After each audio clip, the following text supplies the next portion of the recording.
Praise the lord. హల్లెలూయా.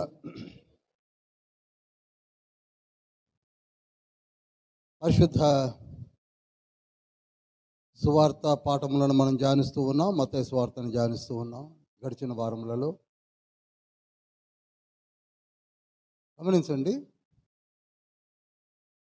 ఉదయకాలమున తండ్రి మనతో చక్కటి సువార్తలను వినిపింపచేశాడు. ప్రపంచమంతటా కూడా సువార్తలు ప్రకటించబడ్డాయి. బైబిల్ స్టడీ అనగానే మనం గుర్తుంచుకోవాల్సింది ఏమిటనగా, లోతైన విషయాలను ధ్యానించడం కొరకు తండ్రి ఏర్పాటు చేసినటువంటి ఒక అద్భుతమైనటువంటి వరమంటా. నేను మారు మనసు పొందిన కొత్తలో చాలా ఆవేదన పడేవాడిని. ఎక్కడ దొరుకుతుందా, ఎవరైనా చెప్తారేమో అని. ప్రకటన గ్రంథం ఎక్కడైనా బోధిస్తున్నారంటే ఎన్నో ప్రదేశాలకి వెళ్ళాను, ఎక్కడ ఏమి వినలేకపోయాను. అయినా ఒక మీటింగ్లో ప్రకటన గ్రంథం ఎలా చెప్తారని తర్వాత తెలుసుకున్నాను. ప్రకటన గ్రంథం 22 అధ్యాయాలను ఒక మీటింగ్లో ఎవరు చెప్తారో మనకేం అర్థమవుతుంది. అలా డిసప్పాయింట్ అయ్యాను చాలాసార్లు.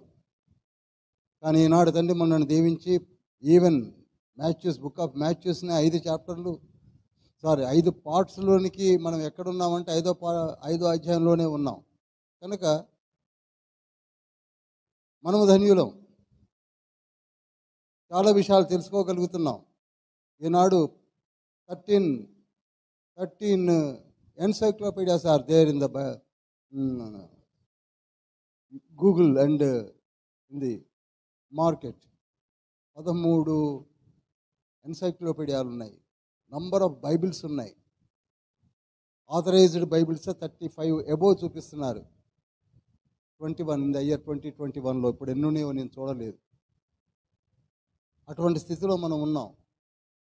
నేర్చుకోవాలంటే అనంతమైనటువంటి జ్ఞానం ఉన్నది. ఒక విషయాన్ని తెలుసుకోవడానికి ఎంతో కష్టపడాల్సి వచ్చేది ఒకప్పుడు. ఒకే 1-2 ఎన్సైక్లోపీడియాస్ ఉండేది. అమెరికానా ఒకటి, బ్రిటానికా ఒకటి. అవి కూడా 38-39 వాల్యూమ్స్. ఎక్కడ వెతుక్కుంటాం? ఈనాడు అంతా వెతుక్కోవాల్సిన అవసరం కూడా లేదు. సబ్జెక్ట్ కొడితే డిస్ప్లే వస్తుంది. కనుక ప్రియులారా, మంచి అవకాశము, జార విడుచుకోకుండా నేర్చుకోవడానికి ప్రయత్నం చేయాలి.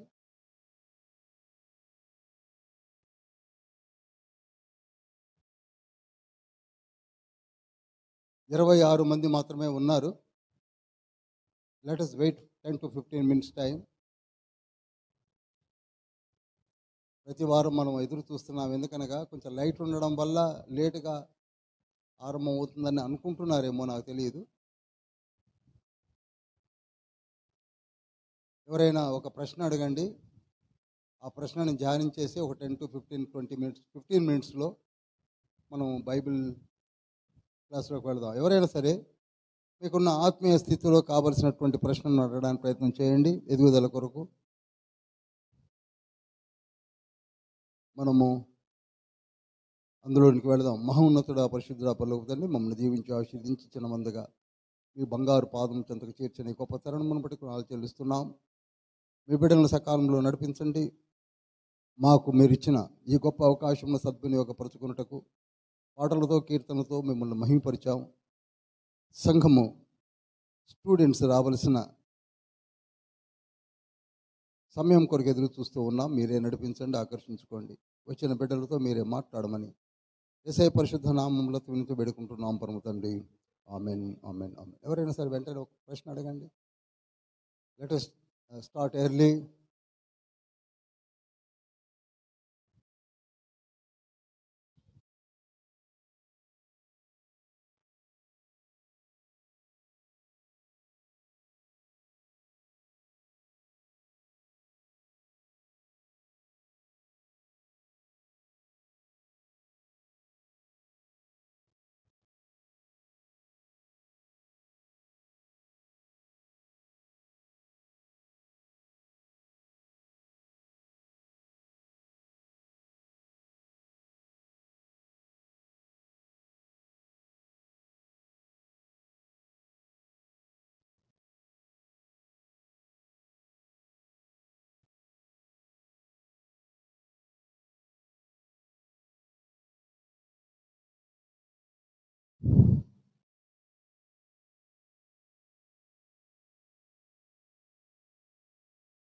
మనము 5వ అధ్యాయంలో మత్తయి సువార్తలో అనేక విషయములను ధ్యానిస్తూ ముందుకు సాగుతూ ఉన్నాం.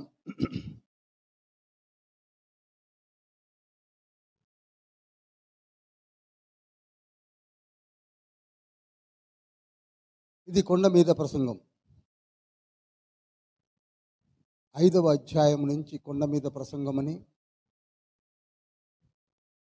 మనం ధ్యానం చేశాం. గలిలీ ప్రాంతంలో ఉన్నటువంటి కొండ.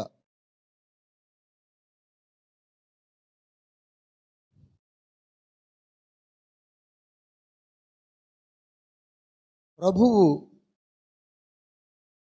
అనేక విషయములను బోధించడానికి ప్రయత్నం చేస్తూనే ఉన్నాడు. మన సువార్తలను ధ్యానిస్తున్నప్పుడు మనకి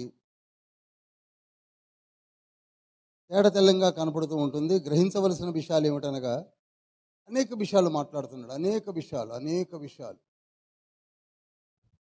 మనమేమో అలవోకగా చదువుకోవడం వల్ల అందులో విని గడిచిన, నాకు తెలిసి ఊహ తెలిసిన దగ్గర నుంచి క్రిస్టియన్స్ విని అవి అలవాటుగా మారిపోయిందే తప్ప అందులో ఉన్న మాధుర్యమును లేక దేవుని యొక్క కోరికను అనొచ్చు, తండ్రి యొక్క అభిలాష ఏమిటనగా మనం అందరం కూడా ఈ మాటలు విని నేర్చుకొని మన జీవితాన్ని మార్చుకోవాలనే ఉద్దేశంతో కొండ మీద ప్రసంగాలు అంటారు. అందులో ధన్యతను గురించి చెప్పడం చూసాం. తర్వాత మీరు లోకమునకు ఉప్పై ఉన్నారని చెప్పడం విన్నాం. ఆ తర్వాత వెలుగు, మీరు లోకమునకు వెలుగై ఉన్నారన్న మాటను కూడా మనం విన్నాం.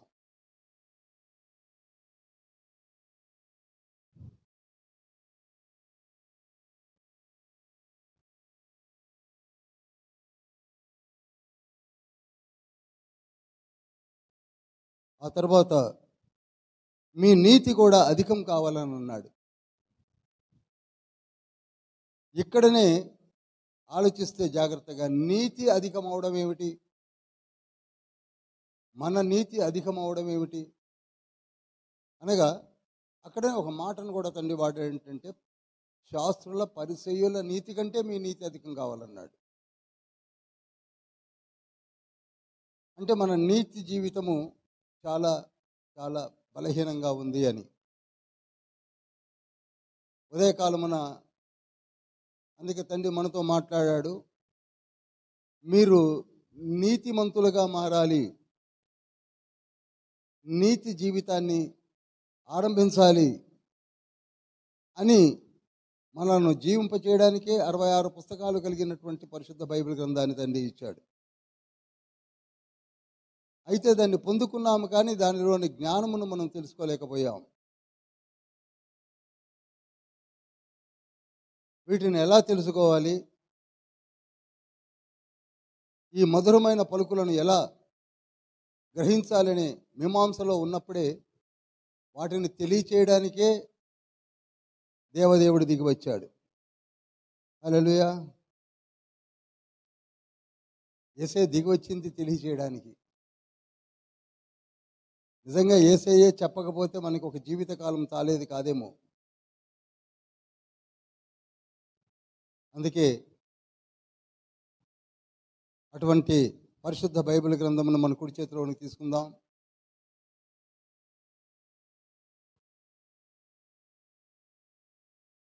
మనసా వాచా కర్మణ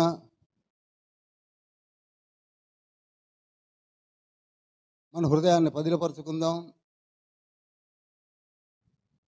ప్రభు వైపు చూద్దాం. ప్రభు మనల్ని దీవించి అనుగ్రహిస్తాడు.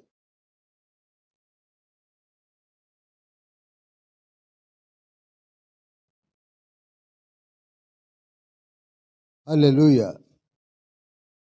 మనకి తండ్రి నూతన నిబంధనలో ఏ విషయాన్నైతే మనం ధ్యానించాలనుకుంటున్నామో, ఏ ఆత్మలనైతే మనం రక్షించాలనుకుంటున్నామో, ఆ ఆత్మల కొరకైనటువంటి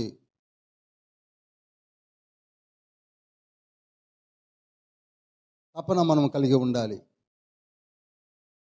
ఒడ్డు చేరి నీ ఎదుట నిలిచినప్పుడు రక్షక ఒక ఆత్మనైనా తేక సిగ్గుపాడి పోదునా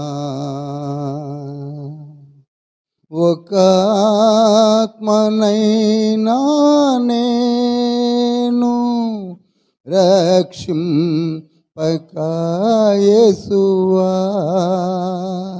ఒక ఆత్మనైనా నేను రక్షింపక యేసువా వట్టి చేతులతో నిన్ను దర్శించుట తగునా వట్టి చేతులతో దర్శించుట తగునా. మిక్కిలి ప్రేమ కనికరం కలిగిన మహోన్నతుడ పరిశుద్ధుడ పలుకుతుంది. మత్తయి సువార్తను ధ్యానించడం కొరకు వచ్చి ఉన్నాం. మీరే మాతో సూటిగా మాట్లాడండి. ఆకాశ వాకిళ్ళు విప్పండి. మీ ప్రసన్నత మాపై కుమ్మరించండి. యేసయ్య మమ్మల్ని నడిపించండి. ఆత్మదేవ వాక్యములను విత్తింపచేయండి. మా మనోనేత్రములు వెలిగించండి, ఫలింపచేయండి. ఈ నీ బిడ్డలకు జ్ఞాన జ్ఞాపశక్తిని అనుగ్రహించండి. మరలా బోధించడం కావలసిన బలము, ధైర్యము, శక్తి అనుగ్రహించండి. మేము మీ బిడ్డలమని, మీ సాక్షార్థమై జీవించడం కొరకు ఒక నిర్ణయాన్ని తీసుకున్నామనే గొప్ప భావన మాలో కలిగించండి.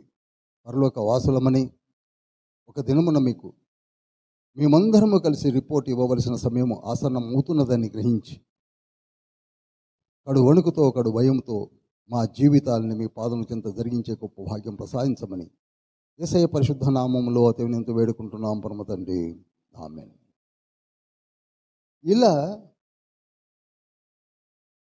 ప్రభు 5వ అధ్యాయములో చక్కటి మాటలను బోధిస్తూ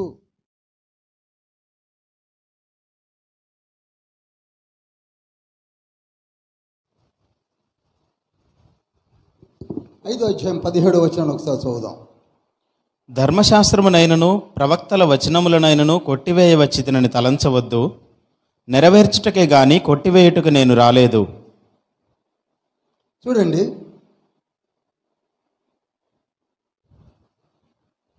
యేసయ్య స్టేట్మెంట్ని జాగ్రత్తగా వినండి. ఈ రోజులలో ధర్మశాస్త్రము కొట్టివేయబడిందని, ధర్మశాస్త్రంతో సంబంధం లేదని, ధర్మశాస్త్ర అవసరత తీరిపోయిందని మీరు వినే ఉంటారు.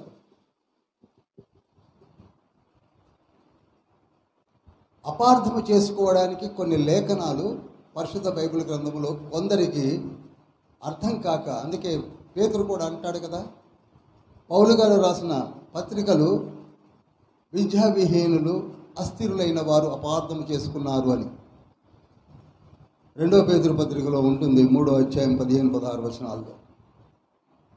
అలా మనలో కొందరు అపార్థం చేసుకున్నారు. ఇక్కడ చూడండి, నేను కొట్టివేయటకు రాలేదు. It's very clear. ఈ మాటలు విన్నాక అవి కొట్టివేశారు అని ఎవరన్నా అంటే అది తప్పు స్టేట్మెంట్ అవుతుంది. బ్రదర్, పాత నిబంధన కొట్టివేశారని ఎవరన్నా అంటే ఫస్ట్ చెప్పవలసింది 15:17 ఏమిటండి? కొట్టివేయటకు నేను రాలేదు, ధర్మశాస్త్రమునైనను ప్రవక్తల వచనములనైను కొట్టి వేయ వచ్చి తినని తలంచవద్దు. అట్లీస్ట్ ఆలోచన కూడా పెట్టుకోకండి. అందుకే మోషేకి రాసివల బండలపై చెక్కి ఇచ్చాడు. హల్లెలూయా. ఇది బాగా నోట్ చేయండి. మనం ఇలాంటి చెత్త పనులు చేస్తామని దేవునికి తెలుసు. వాక్యమైన దేవుడిగా ఉన్నప్పుడు ఈ యేసయ్యే అప్పుడు ఎలా ఇచ్చాడు? చెక్కి ఇచ్చాడు. మనమైతే తుడిపేసుకొని సొంతగా రాసుకుంటాం కదా, మన రాజ్యాంగాన్ని ఎన్నిసార్లు మార్చుకున్నాము. మనం మార్చుకుంటాం. 10 ఆజ్ఞల్ని 12 చేస్తాం, 12ని 15 చేస్తాం, మన ఇష్టమైతే 20 చేస్తాం, లేకపోతే 5 చేసుకుంటాం. అందుకే 10 ఆజ్ఞలు ఎల్లప్పుడూ అలానే ఉండాలని రాతి పలకలను తయారు చేయించి అక్షరాలు పాడైపోకుండా, చెదరిపోకుండా, మార్చకుండా ఎవర్ లాస్టింగ్ యాక్ట్స్ అంటాము, ఆజ్ఞలు అంటాం. అంత మాత్రమే కాక ఇంకొక విషయం ఏమిటో చెప్తాను చూడండి. అవి ఎంత పవిత్రంగా, ఎంత జాగ్రత్తగా ఉండాలో కూడా ఒక డైరెక్షన్స్ ఇచ్చాడు. మోషే, నీవు వీటిని మందసములో పెట్టాలి. చూసారా? నిర్గమకాండం 25:21 ఉంటుంది. మందసపు పెట్టెలు అతి పరిశుద్ధమైన స్థలములో దానిని ఉంచాలి.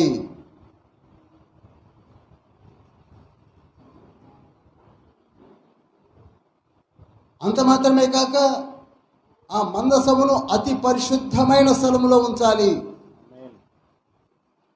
చూడండి, అంత కేర్ తీసుకుంటున్నాడు తండ్రి.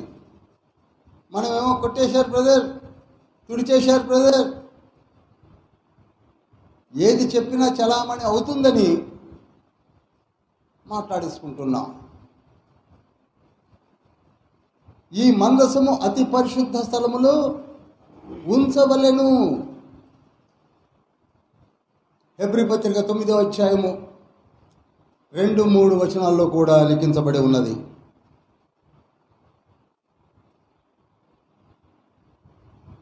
ఎందుకనగా ఇది దేవుని యొక్క ఆజ్ఞలు, దేవుడే స్వహస్తాలతో చెక్కి ఇచ్చిన ఆజ్ఞలు. ఇది ఎవర్ లాస్టింగ్ మనకు కావలసిన ఆజ్ఞలు. మానవుడు బ్రతికి ఉన్నంత కాలము ఈ 10 ఆజ్ఞలు మనకు కావలసింది.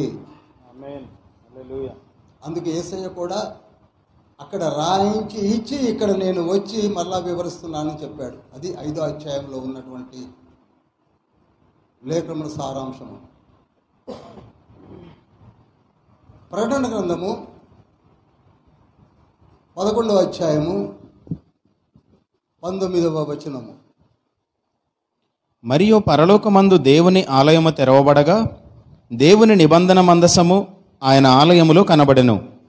అప్పుడు మెరుపులను, ధ్వనులను, ఉరుములను, భూకంపమును, గొప్ప వడగండ్లను పుట్టెను.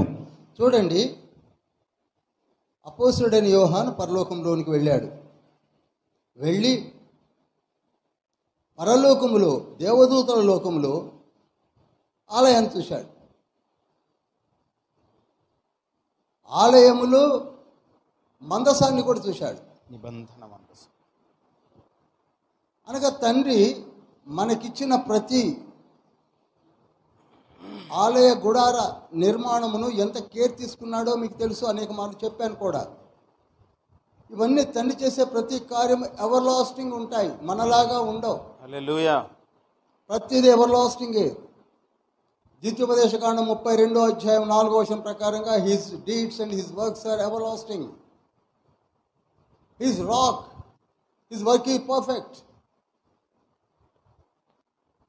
అందుకే పరిశుద్ధాలయము దేవదూతల లోకంలో చూశాడు, ఆలయములో మందసాన్ని చూశాడు, మహిమతో కూడినటువంటి మందసము. ఆ మందసములో తండ్రి ప్రిజర్వ్ చేసుకున్నాడు. ఏవైతే మనకిచ్చాడో వాటన్నిటినీ కూడా అక్కడ ఉంచాడు. అందుకే మోషే చెప్పినప్పుడు కూడా, mister Moses please take due care, ప్రతి విషయాన్ని జాగ్రత్తగా నీవు కేర్ తీసుకొని పెట్టమని చెప్పాడు కదా. హెబ్రీ పత్రిక 8వ అధ్యాయము 3, 4, 5 వచనాల్లో ఉంటుంది. ఏదైతే చూపిస్తున్నానో ఏ మాత్రము కూడా అటు కానీ ఇటు కానీ బెసకకుండా పెట్టమన్నాడు. అందుకే మోసెస్ కూడా చాలా చాలా చాలా భయభక్తులతో చేశాడు. ఒకసారి కోపంతో మనలాగా మండిపోయి ఆ పలకలను పగలగొట్టుకున్నాడు కదా, మీకు బాగా తెలుసు. నిర్గమకాండం 32వ అధ్యాయం 19 నుంచి 28 వచనాల మధ్యలో పడేసుకున్నాడు. పలకలు పగలగొట్టుకుంటే మళ్ళీ చెప్పాడు, మిస్టర్ మోజెస్ చాలా తొందరపడ్డావు, నేను ఇచ్చిన అతి అమూల్యమైనటువంటి ఆజ్ఞల పలకలను పగలగొట్టుకున్నావు, మళ్ళీ 2 పలకలు తయారు చేసుకొని మళ్ళీ కొండెక్కన్నాడు. దానికి మరలా నువ్వు 40 దినాలు ఉపవాసం ఉండాలన్నాడు. చూడండి, ఒక చిన్న మిస్టేక్కి మరలా పాపం ఆయన ప్రభు సన్నిధానంలోనికి ఉపవాసం ఉండి వెళ్ళాడు. ద్వితీయోపదేశకాండము 9వ అధ్యాయం 9వ వచనంలోను, 18వ వచనంలోను, 10వ అధ్యాయం 1వ వచనంలోను లిఖింప చేసుకొని మరలా వెళ్ళాడు. కనుక ప్రియులారా, మనము కూడా జాగ్రత్తగా వినడం నేర్చుకోవాలి. ప్రతి విషయమును జాగ్రత్తగా అని చెప్పాడు. ఈ 5వ అధ్యాయం అంతా కూడా లాస్ట్ టైం ఎండ్లోనే చెప్పి నేను ముగించాను. ఇంపార్టెంట్ కనుక మళ్ళీ నేను ఉటంకిస్తున్నాను. ఇక్కడ 10 ఆజ్ఞలను తండ్రి ఎలా జీవించాలో, ఎలా మన జీవితాల్లో అప్లై చేసుకోవాలో కూడా చెప్తున్నాడు. 1, 2, 3 ఆజ్ఞలు ఏంటో తెలుసు కదా మీకు. నేను తప్ప వేరొక దేవుడు ఉండకూడదు, ఏ రూపమైనను చేసి మొక్కకూడదు, దేవుని నామమును వ్యర్థముగా ఉచ్చరించకూడదు. ఈ 3 ముఖ్యమైనటువంటి ఆజ్ఞలు. అందుకే ఈ రోజులలో మన ఫ్లోలో మాట్లాడే మాటలు చాలా వరకు ఇబ్బంది కలిగిస్తూ ఉండవచ్చు. వేరే ఆ పదం నేను ఎలా వాడాలో వాడుతున్నాను. వేరే వారికి ఈ విగ్రహారాధన అనటం కానీ, లేక వేరే పదాలు వారికి హర్ట్ చేస్తున్నాయని వాళ్ళు చాలా బాధపడుతున్నారు. కానీ మన దృష్టిలో వారిని హర్ట్ చేయాలని కాదు. ఇక్కడ దేవునికి విగ్రహాలు చేయవలసిన అవసరత లేదు. ఎందుకనగా దేవుని యొక్క రూపమును ఇలా ఉంటుందని మనం రూపించలేము. నంబర్ 1. నంబర్ 2, విగ్రహములలో వచ్చి నేను ఉండను అని చెప్పేస్తున్నాడు. నంబర్ 3, వ్యర్థముగా ఉచ్చరించడం. ప్రతి దానికి, కాని దానికి, అయిన దానికి దేవుని పేరు వాడడం. ముఖ్యంగా ఒట్లు విషయాల్లో మనం వాడుతూ ఉంటాం. ఇంకా ఎక్కువ చెప్పాలంటే ఆవలించి కూడా యేసయ్య అనేవాడిని నేను చూశాను. ఆవలిస్తే యేసయ్య అనడం ఏంటండి? నీకు ఆవలింత వేస్తే చిటికలు వేసుకుంటూ యేసయ్య. ఇవి కరెక్ట్ మాటలు కావండి. యేసయ్య ఎంత శ్రేష్టమైన నామము కలిగి మన కొరకు గొప్ప ఆధిక్యతను ఇచ్చిపోయాడో దాన్ని ఆవలించి యేసయ్య అనడం, కునికిపాట్లు పడుతున్నానేంటి యేసయ్య అనడం మంచిది కాదు. ఇవన్నీ కూడా దేని కిందకు వస్తాయి? వ్యర్థముగా ఉచ్చరించడం కిందకే వస్తాయి. Such a wonderful God. ఆ నామమును వ్యర్థముగా ఉచ్చరించకూడదు. వీటన్నిటికీ యేసయ్య చెప్పాడు ఈ 3టికి సమాధానము. మత్తయి సువార్త 22వ అధ్యాయము 37వ వచనం.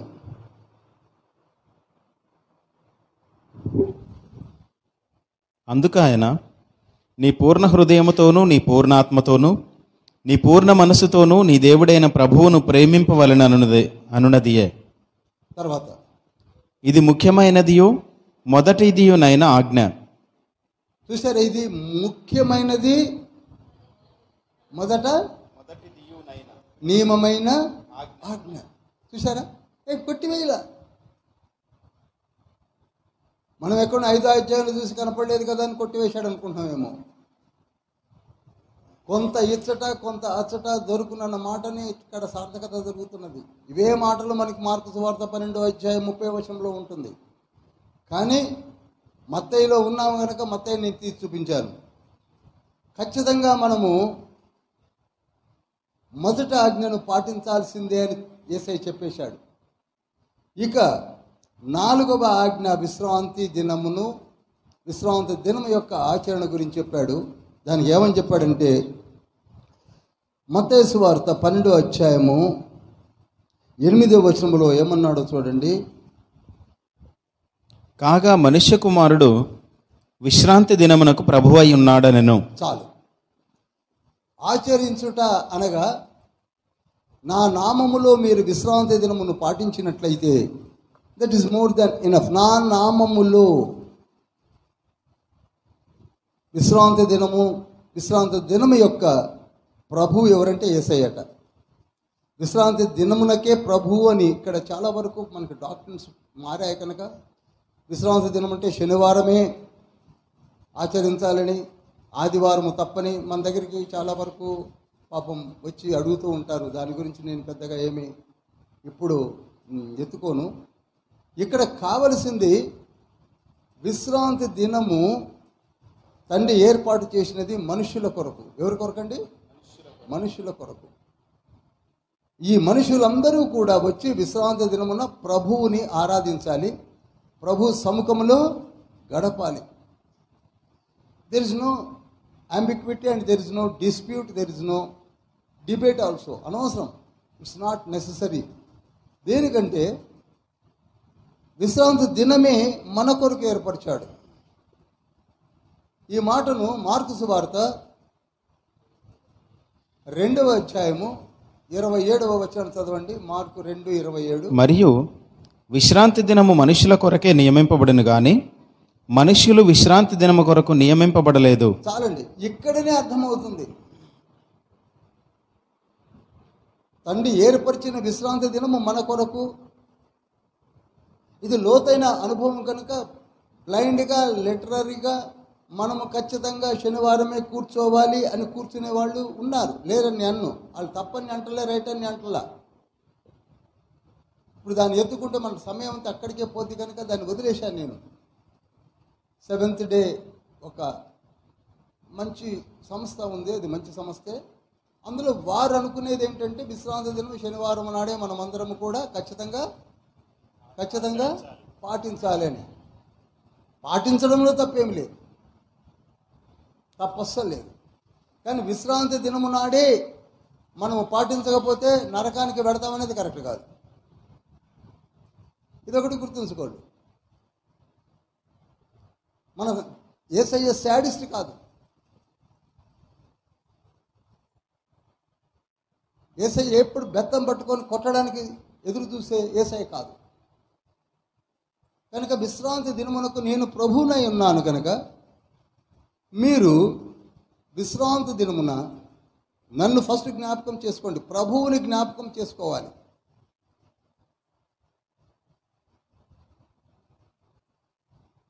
ఒకసారి యేసయ్య శిష్యుల్ని అడుగుతాడు, అసలు నన్ను గురించి మీరందరూ ఏమనుకుంటున్నారు? శిష్యులు చెప్పారు, మీరు దేవుని కుమారుడు. అది 16వ అధ్యాయంలోనే ఉంది. కానీ మరొకసారి అడుగుతాడు, ఎవరిని? శిష్యుల్ని కాదు, అక్కడ ఉన్నటువంటి వారిని అందరినీ అడిగితే వారు అన్నారు, శాస్త్రులు, పరిసయ్యులు, ధర్మశాస్త్ర ఉపదేశకులు, వారిని కూడా అడిగినప్పుడు వాళ్ళు ఏమన్నారంటే, వాళ్ళతో అన్నారు, క్రీస్తు ఎవరని అని అడిగాడు. ఎస్, ఎంత చక్కగా అడిగాడు చూడండి, క్రీస్తు ఎవరని. అంటే వాళ్ళు చెప్పారు క్రీస్తు ప్రభు అని చెప్పారు. ఏమని చెప్పారండి? ప్రభు అని చెప్పారు. తీసి చూపించవచ్చు కానీ టైం దృష్టిలో పెట్టుకొని వెళ్ళట్లేదు. అనగా క్రీస్తు అనగా ఇంకొక అర్థం ఏమిటి చెప్పాను కదండి, ప్రభువు. 110వ కీర్తన అదే. ఒకసారి చూస్తారా? చూపిస్తాను. ప్రతిదీ కూడా చాలా జాగ్రత్తగా మనం ధ్యానించాలి.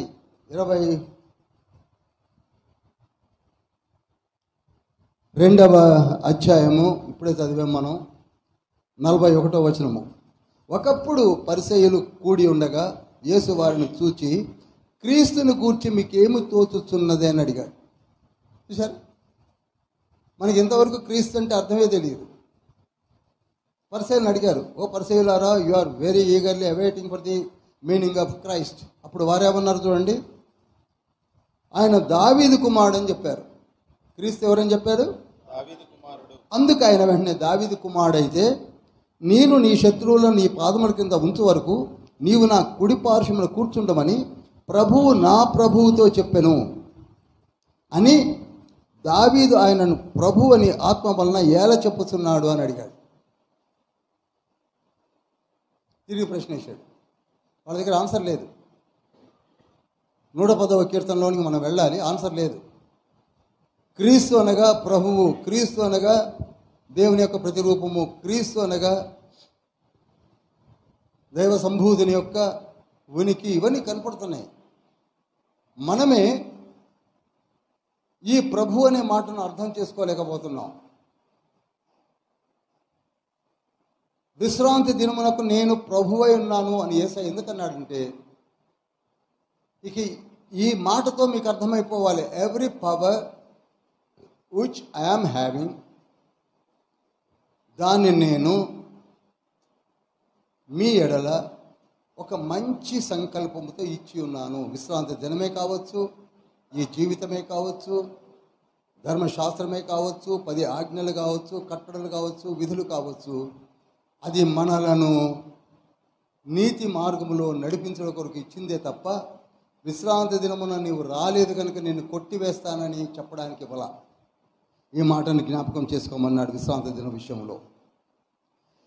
ఇక తల్లిని తండ్రిని సన్మానింపమని 5వ ఆజ్ఞ చూడండి. 5వ ఆజ్ఞ ఏంటి?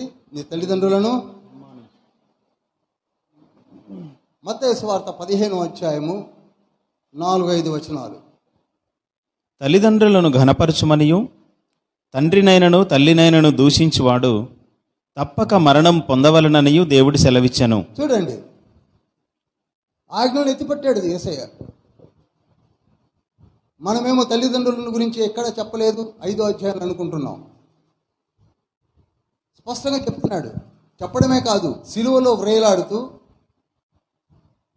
అమ్మా ఇదిగో నీ కుమారుడని, యోహాను చూపించి ఇదిగో నీ తల్లి అని, తల్లి బాధ్యతలను కూడా స్వీకరించినటువంటి యేసయ్య గుడ్ ఫ్రైడే నాడు మనం ధ్యానించాం. నెరవేర్చాడు. తల్లిదండ్రులను సన్మానించాలి. ఈనాడు మనము తల్లిదండ్రులను సన్మానించడం లేదు. మరీ ముఖ్యంగా వృద్ధాప్యంలోనికి వచ్చిన వారి ఎడల ఓపెన్గానే చెప్తున్నాను, తల్లిదండ్రులను కుమారులు పట్టించుకోవడం లేదు. అఫ్కోర్స్ తల్లిదండ్రులు ఓల్డ్ పీపుల్ కూడా అలానే బిహేవ్ చేస్తున్నారు, తప్పేం లేదు. వారు చేయడంలో తప్పు లేదు, వీరు చేయడంలో తప్పు చేయలేదు. ఎందుకనగా దేవుణ్ణి వదిలిపెట్టి కళ్ళు కాంపౌండ్లో కూర్చున్న తల్లిదండ్రులను ఎవడు పట్టించుకుంటాడు? నోరు విప్పితే బూతులు తప్ప మామూలు పదాలు రాని తల్లిదండ్రులను ఎవరు పట్టించుకుంటారు? ఒకసారి నేను ఆర్టీసీ బస్సులో ట్రావెల్ చేస్తూ విలేజ్కి పోయే బస్సు అది. వాళ్ళు మాట్లాడుకుంటున్నారు, అన్ని బూతులే.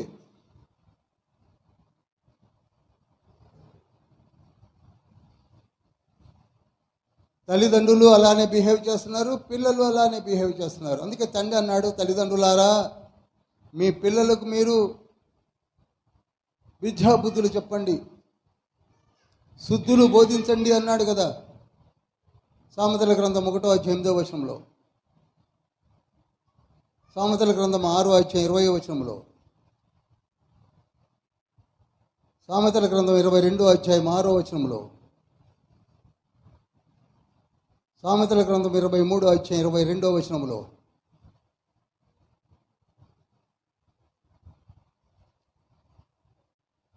తల్లిదండ్రులు కూడా దేవుని లేఖనాల్ని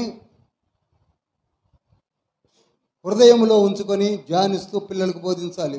పిల్లలు కూడా చిన్ననాటి నుండి వాటిని ధ్యానింప చేసినప్పుడు వారు కూడా అదే విధంగా పెరుగుతారు. కనుక ఇక్కడ అన్నది ఏమిటంటే తల్లిదండ్రులను మీరు ప్రేమించాలి. అదేవిధంగా కుమారులారా మీరు మీ తల్లిదండ్రులను ప్రేమింపబద్ధులై ఉన్నారు. అలా మీరు ప్రేమించనట్లయితే మీ ఆయుష్ తగ్గిపోతుంది అన్నాడు. ఎఫ్సీలు రాసిన పత్రిక 6వ అధ్యాయం 2వ వచనంలో ఉంటుంది. నీ ఆయుష్ తగ్గడానికి కారణము నీ తల్లిదండ్రులను దూషించడమే. దీని విషయంలో చాలాసార్లు చెప్పాను, మళ్ళీ ఒకసారి జ్ఞాపకం చేస్తున్నాను. యవనస్తులారా, ఓల్డ్ ఏజ్లోకి వచ్చినటువంటి తల్లిదండ్రులను నిర్లక్ష్యం చేయకండి. సరే, చెడు అలవాట్లలో పాపం తెలియక వెళ్ళిపోతే వాళ్ళకి మంచి అలవాట్లు నేర్పండి. పిల్లలే నేర్పాలి, మరి ఏం చేద్దాం? తల్లిదండ్రులు నేర్పవలసింది పిల్లలు నేర్పవలసి వస్తుంది. పిల్లలు చెడిపోతే తల్లిదండ్రులు నేర్పవలసి వస్తుంది. ఇది యేసయ్య చెప్పిన మాటలు. 6వ ఆజ్ఞ ఏమిటంటే నరహత్య చేయకూడదు. నరహత్య చేయకూడదు. యేసయ్య 5వ అధ్యాయం 21 నుంచి 26 వచనాల్లోనే చెప్పాడు, నీ సహోదరుని ప్రేమింపని వాడు, నీ సహోదరుని దూషించేవాడు, నీ సహోదరునితో వేద్యమున్నవాడు నరహత్యతోనే సమానము అనే సంగతిని మర్చిపోద్దన్నాడు. నరహత్య అంటే కత్తి తీసుకొని పొడవనక్కర్లా, కత్తులు తీసుకొని పొడుచుకోవడమే కాదు, మాటలతో దూషించడం. మరీ ముఖ్యంగా ఒక తల్లికి ఒక తండ్రికి పుట్టినటువంటి బిడ్డలు ఎంత దూరం వెళుతున్నారో మీకు నేను చెప్పనవసరం లేదు. కోర్టులకు వెళుతున్నారు, పెళ్ళవడమే లేటు, ఆయనదొక పొయ్యి ఇందొక పొయ్యి అయిపోతుంది. తన్నుకు తెస్తున్నారు, తల్లిదండ్రులు చూస్తూ కూర్చుంటున్నారు. వీడు తన్నుకోవడం ఆగిపోతే కదా వాళ్ళని చూడడానికి. అలా ఉన్న కుటుంబాలను చూసి తండ్రి అంటున్నాడు, అది నరహత్యతో సమానము. 1 యోహాను పత్రిక 3వ అధ్యాయము 15వ వచనం చదవండి.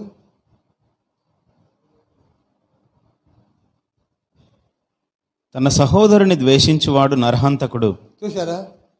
తన సహోదరుని ద్వేషించువాడు నరహంతకుడు. It's very clear. అసలు మీరు జాగ్రత్తగా చదివితే 1 యోహాను పత్రిక అంతా కూడా సహోదరులను ప్రేమించే విధం గురించే చెప్పాడు. 1 యోహాను పత్రిక 2వ అధ్యాయము 9, 10, 11 వచనాల్లో సహోదరుని ప్రేమించమన్నాడు. 1 యోహాను పత్రిక ఎంత క్లియర్గా చూడండి. 4వ అధ్యాయం 20వ వచనంలో నీ సహోదరునే నీవు ప్రేమించలేని వాడు దేవుని ప్రేమిస్తావంటే ఎవరు నమ్ముతారు అన్నాడు. తాను చూచిన తన సహోదరుని ప్రేమింపని వాడు తాను చూడని దేవుని ప్రేమింపలేడు. చాలండి. కనుక ప్రియులారా, ఈ ఆజ్ఞలో ఎంత మర్మమైన విషయాలను తండ్రి దాచి ఉంచాడో చూడండి. అందుకే నరహత్య అంటే చంపడం కాదు, నరహత్య అంటే పొడవడం కాదు. నీ సహోదరిని ప్రేమింపబద్ధులవై ఉన్నావు. ఇందాకనే మనం చదివాం, ధర్మశాస్త్ర సారాంశమంతా కూడా ప్రేమలో ఇమిడి ఉన్నది. ఈ 6వ అధ్యాయము పొడవడాలు, కొట్టడాలు, చంపుకోవడాలు, కోర్టుకు వెళ్ళడం కాదు. ఇక 7వ ఆజ్ఞ వ్యభిచారము. ఏమన్నాడండి? వ్యభిచరించకూడదు. ఇది నిర్గమకాండం 20వ అధ్యాయం 13వ వచనంలో ఉంది కదండి.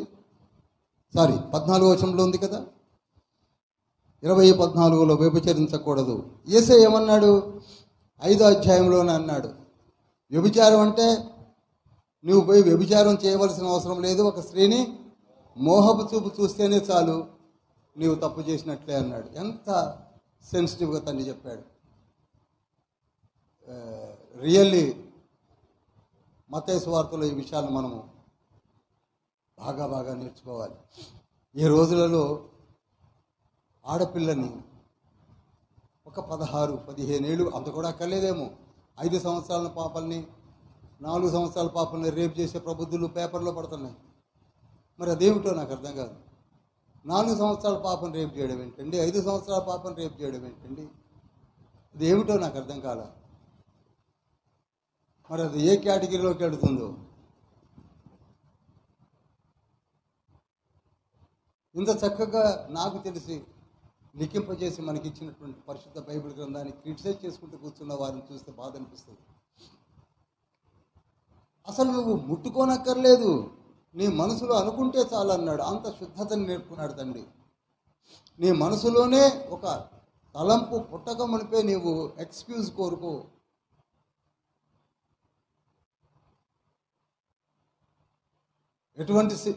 నాకు తెలిసి ఇంతగా చెప్పినటువంటి విషయము ఇంత లోతులో అలా ఎలా జరుగుతుందంటే, అదే నేను చెప్పాను పొద్దున, ఆత్మ బాప్తిస్మము పొందుకున్న వారిలోనికి పరిశుద్ధాత్మ తండ్రి వచ్చి ఆయన నీలో కలిగించే మార్పునే యేసే చెప్పాడు. నీలో పరిశుద్ధాత్ముడు ఉన్నప్పుడు ఎందుకు అలా చూస్తున్నావు? ఆ అమ్మాయి నీకు ఒక తల్లి లాంటిది, చెల్లి లాంటిది, కుమార్తె లాంటిది అని చెప్పడం మొదలు పెడతాడు ఆత్మ తండ్రి. అప్పుడు నువ్వు ఆ తప్పు చేయలేవు. అందుకు ఆత్మ బాప్తిస్మము కావాలి. ప్రతి ఒక్కరికి చెప్తున్నాను. ఈనాడు చర్చెస్లో ఆత్మ బాప్తిస్మాన్ని ఎవరూ చెప్పడం లేదు. అదొక వేడుకగా మాట్లాడుకొని నవ్వుకొని వెళ్ళిపోతున్నారు. మార్నింగ్ చెప్పడానికి సమయం లేక వదిలేశాను నేను. ఆత్మ బాప్తిస్మం అనేది ఒక నవ్వులాటగా తయారైపోయింది. అఫ్కోర్స్ కొన్ని చర్చెస్లో అవి కొంచెం అతిగా చేసి అలా అయిపోయిందేమో అనుకుంటాను నేను. కానీ నిజానికి ఆత్మ బాప్తిస్మము అనేది చాలా అవసరం. ఎప్పుడైనా చెప్తాను నేను, దానికి సపరేట్ క్లాసెస్ తీసుకుంటాను. ముందు మారు మనసు బాప్తిస్మంలోనికి వస్తే రెండవ బాప్తిస్మం గురించి ఆలోచించవచ్చు.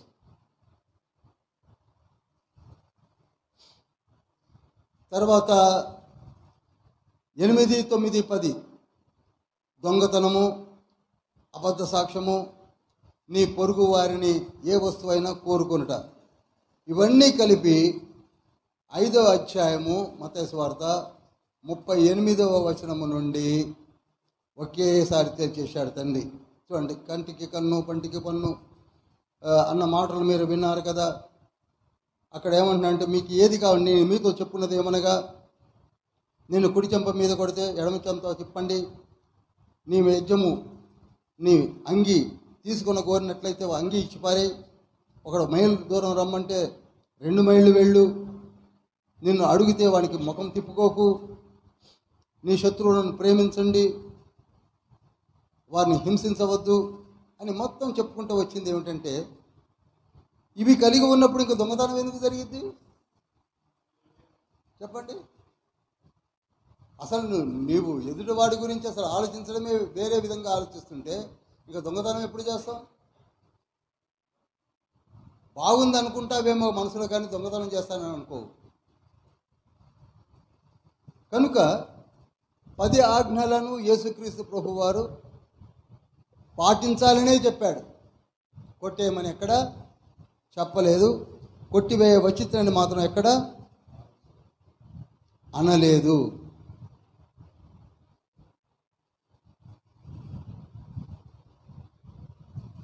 కనుక ప్రియులారా, ధర్మశాస్త్రము మనకెందుకు అనుగ్రహించబడింది అనగా, మనము యేసుక్రీస్తు ప్రభువు వారు రాకమునుపు 4000 సంవత్సరాలు నీతిగా జీవించుటకు తండ్రి అనుగ్రహించిన ఒక ధర్మశాస్త్రము మోషే ద్వారా దానిని వారు పాటించారు ఆ రోజుల్లో. ఇప్పుడు ఏమైపోయింది? యేసుక్రీస్తు ప్రభు వారు దిగి వచ్చి ధర్మశాస్త్రమును వివరిస్తున్నప్పుడు వచ్చిన క్లాష్ ఏమిటంటే, ధర్మశాస్త్రమును ఏం చేయాలి, యేసయ్య చెప్పే మాటలను ఏ విధంగా స్వీకరించాలనే కన్ఫ్యూజన్లో పడ్డారు ఆ రోజుల్లో. అర్థమైంది అనుకుంటున్నాను. వీటిని ఎక్స్ప్లెయిన్ చేయడానికి పౌలు చాలా యాతనలు పడ్డాడు. 14 పత్రికలు మీరు జాగ్రత్తగా ధ్యానిస్తే పౌలు చాలా చాలా కష్టపడ్డాడు. మనదేముందండి ఇప్పుడు, సింపుల్. మనం ఆ రోజులలో పౌలు పడ్డ కష్టాలు, ఆది అపొస్తలులు పడ్డ కష్టాలు చూస్తే మనది వెరీ సింపుల్.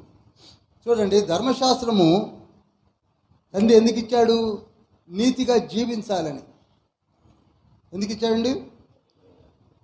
నీతిగా జీవించాలని, పాపము నుండి వేరే జీవించాలని ధర్మశాస్త్రాన్ని ఇచ్చాడు. అయితే యేసయ్య అన్నాడు, మీరు పాపము నుండి వేరే జీవించడానికి ధర్మశాస్త్రమును సైతము మీలోనే ఉంచి మీ ద్వారానే నీతిని జరిగించడానికి నేను వచ్చి ఉన్నాను అన్నాడు. అర్థమైంది అనుకుంటున్నాను. ఈ మాట అర్థమైంది అనుకుంటున్నాను. ఇలా ధర్మశాస్త్రము పట్టుకొని చదివి అర్థం కాకుండా బాధపడే కంటే, ధర్మశాస్త్రములో ఉన్న 10 ఆజ్ఞలు కాదు కానీ కట్టడలు కానీ విధులు కానీ ఎలా పాటించాలో నా కృపచేతనే మీలో పరిశుద్ధాత్మను ఉంచి ధర్మశాస్త్రములో ఉన్నటువంటి ఆజ్ఞలు, కట్టడలు, విధులు కూడా కొట్టివేయకుండా మీతో చేయించే, అర్థమవుతుంది కదండి, మీతో చేయించే, మీరు చేసేట్టుగా నా ఆత్మను మీలో ఉంచి జరిగిస్తానన్నాడు. అది కృప. అందుకే మనలో చాలా వరకు మారు మనసు పొంది బాప్తిస్మం తీసుకొని సేవ చేస్తున్న వారెవరు కూడా ఆశ్చర్యపోతున్నాము. వారు ఎందుకు పాపంలోనికి మరలా వెళ్ళలేకపోతున్నారనగా అది వారికి ఉన్నటువంటి స్టబర్న్ మైండ్ కాదు, వారిని నడిపిస్తున్న ఆత్మ తండ్రి యొక్క శక్తి. హల్లెలూయా, హల్లెలూయా, హల్లెలూయా. ఇప్పుడు అర్థమైంది అంటున్నాను. ఇవన్నీ కూడా యేసయ్య కృప చేతనే. అందుకే యోహాను సువార్త 1వ అధ్యాయం 17వ వచనంలో మోషే ద్వారా ధర్మశాస్త్రం వచ్చింది. యేసయ్య ఏం చేశాడు? కృప ద్వారా సత్యములను, దాన్ని పాటించే విధము, పాటింప చేసే ఆరోగ్యకరమైనటువంటి ఒక న్యూ మెథడాలజీని తీసుకొని వచ్చాడు. అది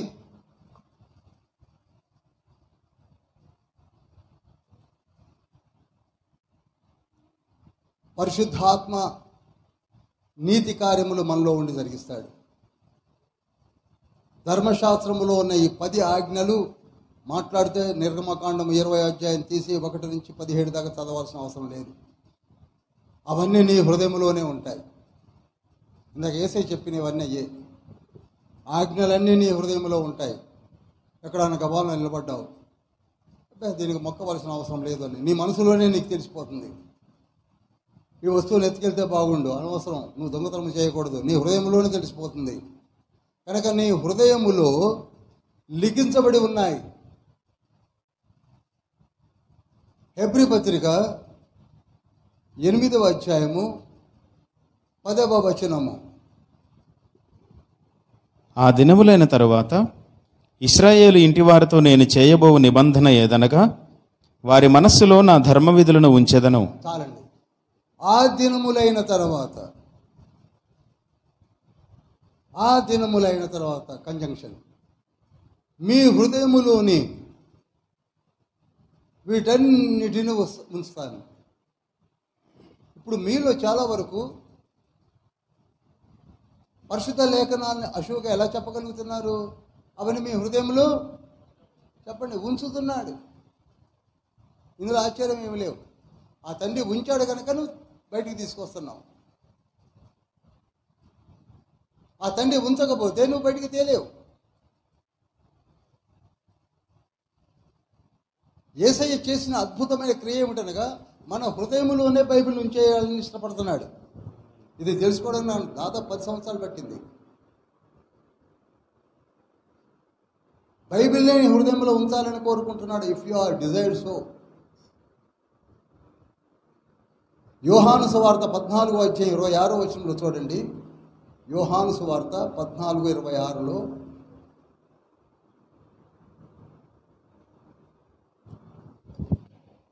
ఆదరణకర్త అనగా తండ్రి నా నామమున పంపబోవు పరిశుద్ధాత్మ సమస్తమును మీకు బోధించి నేను మీతో చెప్పిన సంగతులన్నిటినీ మీకు జ్ఞాపకం చేయును. అవుదాం. మనకు బోధించేది ఎవరు? పరిశుద్ధాత్మ. అందరూ చెప్పాలండి. పరిశుద్ధాత్మ తండ్రి. మనకు బోధించేది పరిశుద్ధాత్మ తండ్రి. మన జ్ఞాపకం చేసేది ఎవరు? పరిశుద్ధాత్మ తండ్రి. 66 పుస్తకాన్ని బోధించేది ఆయనే, జ్ఞాపకమునకు తెచ్చేది ఆయనే. నువ్వు చేయవలసింది ఒకటే, పరిశుద్ధాత్మ తండ్రిని నీలో ఉండునట్లుగా నిరంతరము జాగ్రత్త పడుతూ ప్రార్థన చేయాలి. ఇది మనం అసలు పరిశుద్ధాత్మనే మనం లెక్క చేయడం లేదు. పరిశుద్ధాత్మ తండ్రే తెలియదు, పరిశుద్ధాత్మ ఎవరో తెలియదు. ఎవరైనా ఉన్నదని చెప్తే వాళ్ళని చూసి నవ్వుకుంటాం. బ్రదర్ నేను పరిశుద్ధాత్మ, ఇది ఎక్కువైపోయిందండి. ఇది కూడా ఉంది, ఇది ఎక్కువ ఉన్నది, ఇది కూడా ఉంది. ఇక మాట్లాడితే పరిశుద్ధాత్మ నా ద్వారా మాట్లాడుతున్నాడు చెప్పే ఈ కూడా వచ్చారు, ఏళ్ళు వచ్చారు, డూబులు వచ్చారు. వచ్చింది, అది డూప్లికేట్స్ ద్వారా వచ్చిన ప్రాబ్లం ఇది. కానీ నిజానికి అనుభవిస్తే నీకు తెలుస్తుంది. ఎప్పుడో నీవు నిర్గమాలో చదివినది నీకు నీ హృదయానికే తెలుసు. నువ్వు చెప్పగలుగుతున్నావంటే ఎవరు గుర్తు చేస్తున్నారు నీకు? It's very clear. కనుక పరిశుద్ధాత్మ తండ్రి వచ్చేంత వరకు, లేక యేసుక్రీస్తు ప్రభు వారు వచ్చి పంపేంత వరకు ఈ ధర్మశాస్త్రపు విధులు, కట్టడలు, ఆజ్ఞలు మనకి నీతిలో నడవడానికి అనుకరించబడిన ఒక బాలశిక్ష. అర్థమైంది కదా? గలతీయులు రాసిన పత్రిక 3:24 ఇది how to approach God, how to reach the Bible, how to read the Bible, ఇవన్నిటిని కూడా మనకి చెప్పడానికే ఈ ఆజ్ఞలు పనికొచ్చాయి. కానీ పరిశుద్ధాత్మ తండ్రి వచ్చిన తర్వాత వాటిని యథార్థములుగా మలచి మన చేతనే చేయిస్తూ ఉన్నాడు. హల్లెలూయా, హల్లెలూయా. అందుకే ధర్మశాస్త్ర సంబంధమైన క్రియలన్నీ కూడా చదువుతున్నారు కానీ చేయలేకపోయారు. నూతన ఆత్మతండ్రి క్రియలన్నీ కృప ద్వారా అనుగ్రహించబడిన వారు చదవకుండానే నీతిగా ఉంటున్నారు.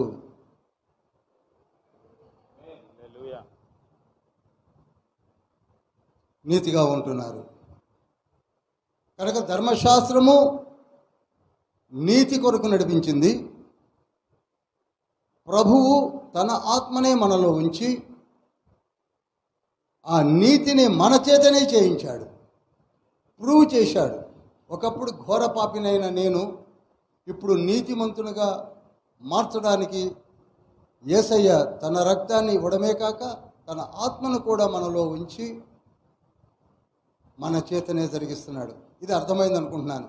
కనుక ఇప్పుడు మనం చేయవలసింది ఏమిటంటే మారు మనసు పొందాలి, ఆత్మతండ్రిని పొందుకోవాలి.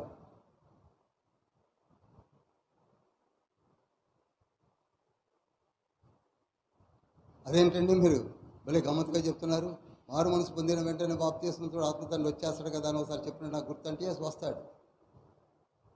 అప్పుడు పర్సంటేజ్ తక్కువ ఉంటుంది. ఇప్పుడు టైం లేదు కనుక నేను కొరింథీలో చెప్తాను. అది ఇప్పుడు మీకు విషయం చెప్తాను. ఎండాకాలం టైంలో మనందరం కలిసి ఇక్కడ రూమ్లో కూర్చోన్నాం. షెల్టరీగా ఉంది, చల్లగా ఉంటే బాగుండు అనిపిస్తూ ఉంటుంది. ఒక్కగా ఉంది, అంత కన్వీనియంట్గా లేదు. ఉన్నట్లుండి చల్లని గాలి మన మీదకి వీచింది అనుకోండి, ప్రాణము తేలిపోయినట్టుగా ఉంది. ఆహా ఎంత చల్లగా ఉందని అంటున్నామే, ఆ తాకిడే పరిశుద్ధాత్మ యొక్క తాకిడి. ఇప్పుడు ఆ చల్లని గాలి రానంత వరకు మనం బ్రతికలేమా? మనకు ఊపిరి రావట్లేదా? ఇప్పుడు మనందరం ఎలా ఉన్నాం? జీవించే ఉన్నాం కదండి. అమ్మ మీరు కొంచెం ముందు దాంట్లోకి వచ్చారాదండి. ఈ మధ్యలో ఖాళీ ఉంచుకొని మీరు వెనక్కి కూర్చోకుండా లేడీస్ కొంచెం ముందుకు రండి. ఇంకా ఈ ముందన్నీ ఖాళీ ఉన్నాయి కదా, లేడీస్ అంతా ముందుకు వచ్చేయండి. మేము పొద్దున్నే అనుకున్నాము, అనౌన్స్ చేయలేకపోయాం. చేశారా? చేసిన అందరూ ముందుకు వచ్చేయండి అమ్మా. మేము పొద్దున్నే అనుకున్నాం, వెనక వచ్చినప్పుడు వెనక కూర్చుంటారు వీలుగా. ఇప్పుడు చూడండి డిస్టర్బ్ అవట్లా.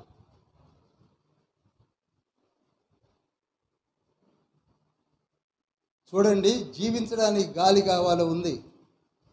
మారు మనసు పొందిన తర్వాత ఎంతవరకు ఆత్మ తండ్రిని ఇవ్వాలనో అంత పర్సంటేజ్ తండ్రి ఇచ్చాడు. కానీ నీ కార్యములు జరిగించుటకు నీ పర్సంటేజ్ పెరగాలి.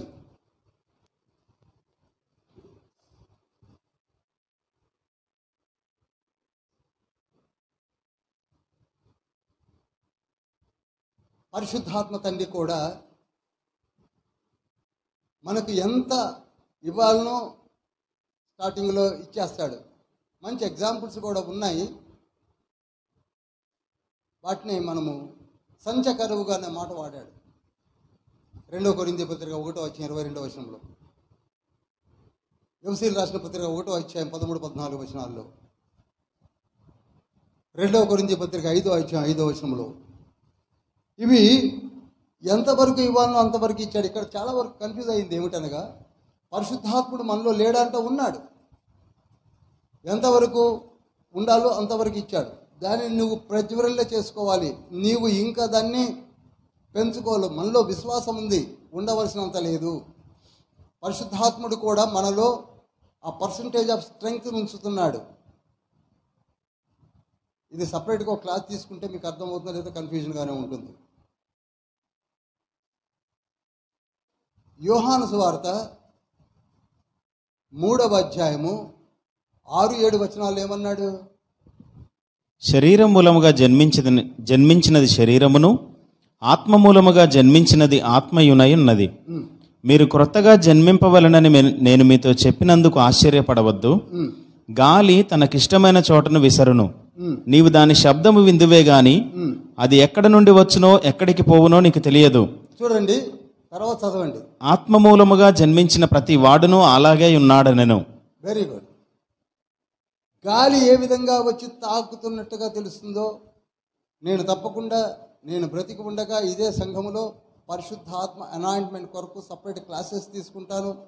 నేను పొందిన అనుభవాన్ని మీకందరికీ పంచేలా ప్రార్థించి మరీ వస్తాను.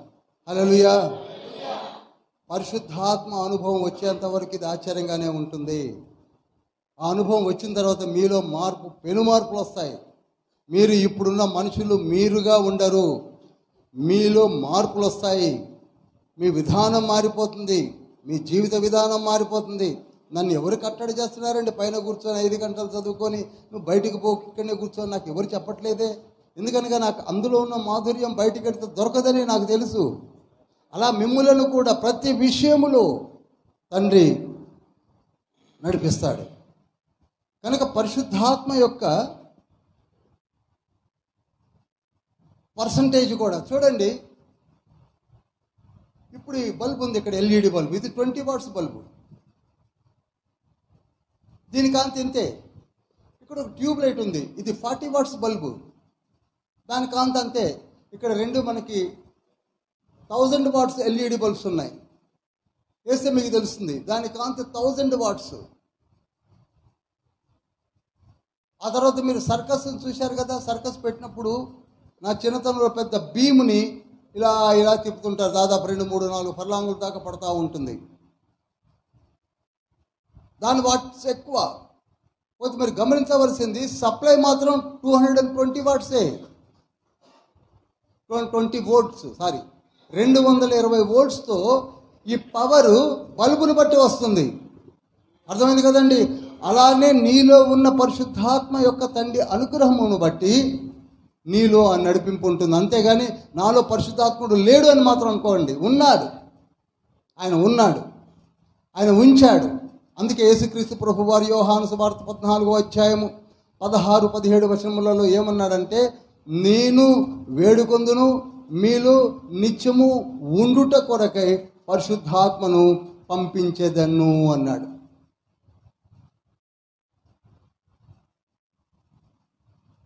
నిత్యము ఉండుట కొరకు.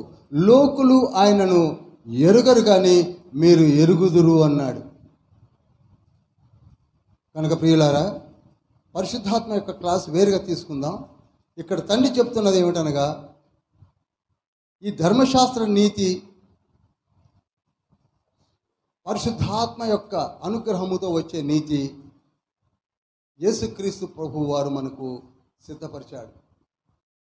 4000 ఇయర్స్లో 1500 ఇయర్స్ ధర్మశాస్త్ర నీతిని వివరించి, ఆ తర్వాత యేసుక్రీస్తు ప్రభు వారు ధర్మశాస్త్రము ద్వారా తెలుసుకున్న నీతిని నేనే మీకు అనుగ్రహించి మిమ్మల్ని నడిపిస్తానని చెప్పాడు. ఇప్పుడు మనం ఏం చేశామంటే పరిశుద్ధాత్మనే మనం పట్టించుకోవడం మానేశాం. కొందరు ఉన్న ఆత్మను కూడా ఆర్పేసుకున్నారండి. 1 తెస్సలోనికలకు రాసిన పత్రిక 5వ అధ్యాయం 19వ వచనంలో ఉంటుంది, ఆత్మను ఆర్పకుడి అని ఉంటుంది. అంటే మనం ఏం చేస్తున్నాం? ఆర్పుకుంటున్నాం. మనలో ఉన్న పరిశుద్ధాత్మను దుఃఖపరుచుకుంటున్నాం. ఎలా ఆర్పుకుంటాం అనేది మీకు తెలుసు. చేయరాని పనులు చేయడానికి పూనుకుంటున్నామంటే ఆర్పుకోవడమే కదా.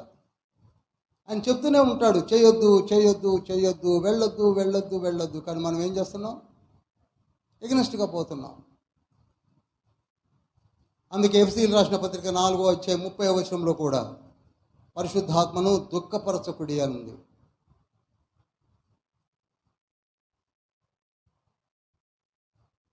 ఈ పరిశుద్ధాత్మను ఇచ్చింది ఎవరు?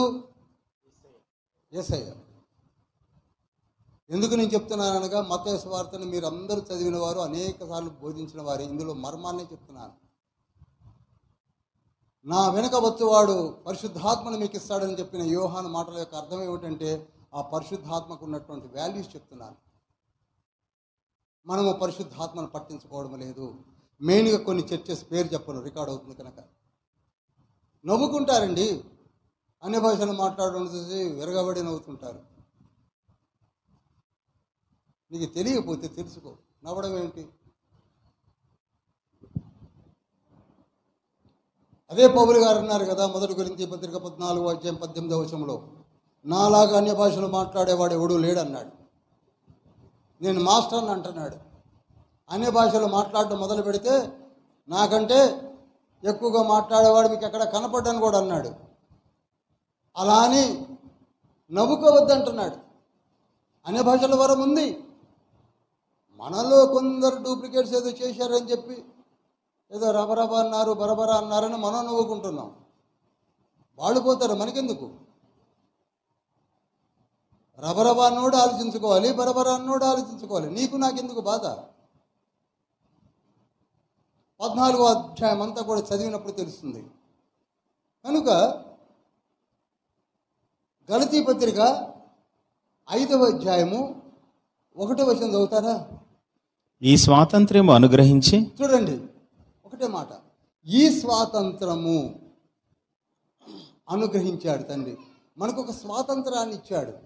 పరిశుద్ధాత్మను ఇచ్చి, స్వాతంత్రమునిచ్చి, నీవు బోల్డ్గా, ఇండిపెండెంట్గా పరిశుద్ధ జీవితంలో ఆరంభించడానికి ఒక మంచి స్వాతంత్ర జీవితాన్ని ఇచ్చాడు.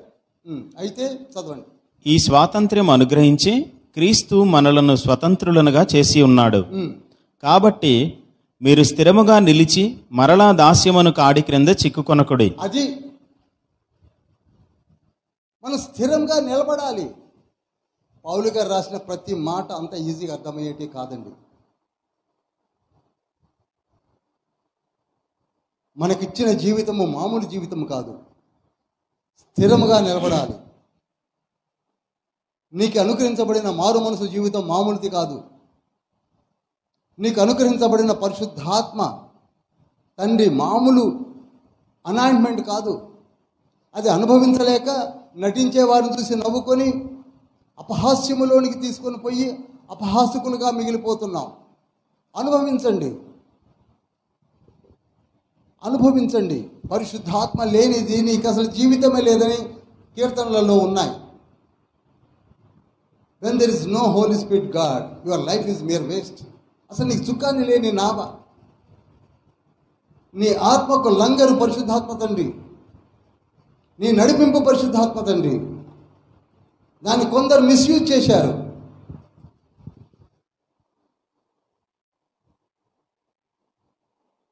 గలతీయులు రాసిన పత్రిక 4వ అధ్యాయం 6వ వచనము. మరియు మీరు కుమారులై ఉన్నందున నాయనా తండ్రి అని మొరపెట్టు తన కుమారుని ఆత్మను దేవుడు మన హృదయములలోనికి పంపెను. చూసారా? దేవుడు తన ఆత్మను, కుమారుని ఆత్మను మనలోనికి పంపించాడు. ప్రార్థన చేయడం ఎలాగో నేర్పడానికి, జీవిత విధానం ఎలా ఉండాలో తెలియచేయడానికి. అటువంటి ఆత్మ తండ్రిని మనము పట్టించుకోవడం మానేశాం. అసలు ధర్మశాస్త్రముని కొట్టివేశారు కనుక అవసరం లేదు, ధర్మశాస్త్రము లేదు అని దాన్ని తీసేశారు. పరిశుద్ధాత్మను గురించిన అవగాహన లేక దీన్ని తీసేసుకున్నారు. ఈ సబ్జెక్ట్నే పక్కకు జరిపించేశారు. కనుక ప్రియులారా, 5వ అధ్యాయములో ధర్మశాస్త్రమును పాటించే విధానాన్ని చెప్పి 6వ అధ్యాయంలోకి వచ్చేసరికి ప్రార్థన గురించి చెప్పాడు. 6వ అధ్యాయాన్ని ఎదురుగా పెట్టుకున్నట్లయితే హౌ టు ప్రే దీని విషయంలో కూడా డాక్టర్సే వచ్చేసాయి. ప్రార్థన అవసరత లేదు, ప్రార్థన అవసరమే లేదు, ఆయనకన్నీ తెలుసు కనుక మనం ప్రార్థించేది ఏమిటని చెప్పుకునే వాళ్ళు బయలుదేరారు. డాక్టర్సే వచ్చాయండి. ప్రార్థన అవసరం లేదనే డాక్టర్స్ వచ్చాయి. మీరు వినే ఉంటారు.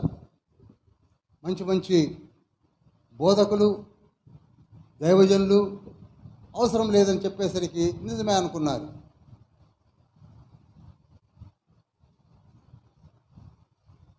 బైబిల్లో యేసయ్య, పరమతండ్రి, పరిశుద్ధాత్ముడు త్రిత్వమైన దేవుడై ఉన్నారు. ఆయన పిల్లలమై మనం ఉన్నాం. ఇంతవరకు అర్థమైంది కదండి. ఇంతవరకు ఆయన కుమారులము, ఆయన కుమార్తెలమై ఉన్నాము. మరి మనకేదో ప్రాబ్లం వచ్చింది, ఎవరికి చెప్పుకోవాలి? తండ్రికి చెప్పాలి కదా, తండ్రికి చెప్పాలి కదండి. ఆ చెప్పేదాన్నే ప్రార్థన అన్నాం. చిన్ని విషయం, స్మాల్ లాజిక్. ప్రార్థన మీన్స్ సంస్కృత శ్లోకాలు, నోరు కూడా తిరగని శ్లోకాల్లో చేసే ప్రార్థన కాదు. ప్రార్థన అనగా నీకున్న ప్రాబ్లమ్స్ నీ తండ్రికి చెప్పుకోవడం. యేసయ్య చెప్పింది అది.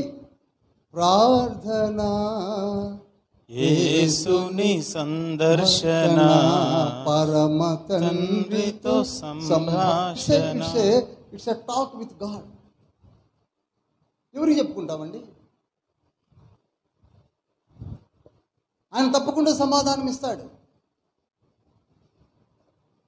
ఇవి పట్టించుకోకుండా కొందరు ఎవరో పాపం అన్నారు, పాపం అంటున్నారు. అందుకే వాటిని పట్టుకొని అసలు ప్రార్థన అక్కర్లేదు బ్రదర్, ప్రార్థన అక్కర్లేకపోతే దేవుని ప్రతిరూపమైన యేసయ్యే వచ్చి భూమిపైన ప్రతిరోజు సాయంకాలము సియోను కొండకు వెళ్ళి ప్రతిరోజు ఏంటండి పని? ప్రతిరోజు తండ్రితో టాక్ ఎందుకు ఏర్పరచుకున్నాడు? ప్రతిరోజు మాట్లాడుతున్నాడు. లూకాసు వార్త 21వ అధ్యాయం 37వ వచనంలో every day in the evening, ప్రతిరోజు సాయంత్రం ప్రతి విషయాన్ని మనము కూడా ప్రతిరోజు ఈవినింగ్ యేసయ్య అదే చెప్పాడు. మత్తయి సువార్త 6వ అధ్యాయం 9వ వచనంలో నువ్వు ప్రతిరోజు ఈవినింగ్ నీకు ఒక ప్రేయర్ రూము పెట్టుకో, ఒక గదిని పెట్టుకో, అందులోనికి వెళ్ళు, తలుపు వేసుకో. ఎందుకు? డిస్టర్బ్ కాకుండా ఉండటానికి. నీ తండ్రితో మాట్లాడు, తండ్రికి విజ్ఞాపన చేయి, చెప్పు, నీ ప్రాబ్లమ్స్ అన్ని చెప్పు.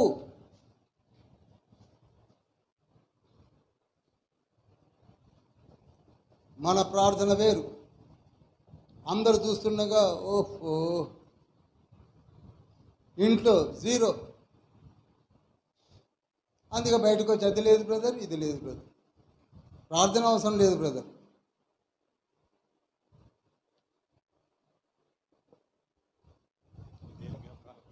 యేసయ్య హౌ టు ప్రే అనేది నేర్పాడు. పరలోక ప్రార్థన ఈ విధంగానే చేయండి. కనీసం ఎలా చేయాలంటే ఇలానే చేయండి.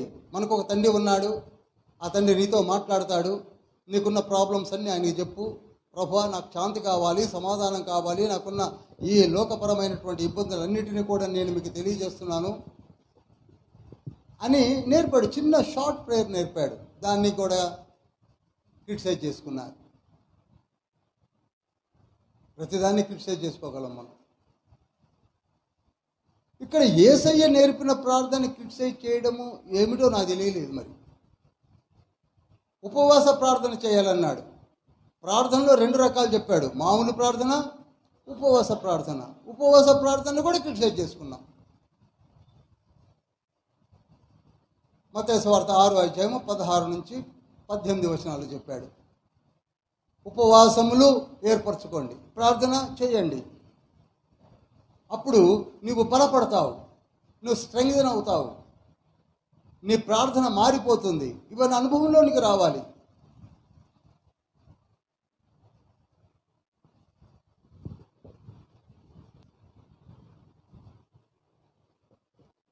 ప్రతి మాటను మనం మదిలో ఉంచుకోవాలంటే ప్రభు పలికిన మాటలకు ఎన్నిసార్లు చదవాలనో ఈ సువార్తను. 6:24 ఏమన్నాడు? 6:24 ఎవడునూ ఇద్దరు యజమానులకు దాసుడుగా ఉండనేరడు. అది మనకిద్దరున్నారు. ఒకరు యేసయ్య, ఇంకొకరు మీకు తెలుసు. గుడిలో యేసయ్య కావాలి, బయటికి పెడితే సిరి కావాలి, ఐక విచారాలు కావాలి, అన్నీ కావాలి.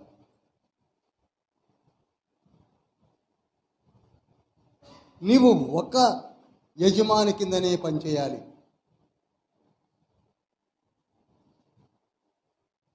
మనకెందుకు అర్థం కావడం లేదు, మనకెందుకు ఫలభరితము కావడం లేదు? మీనింగ్ ఏమిటంటే మనం ఇద్దరు యజమానులకు దాసులమై ఉన్నాం.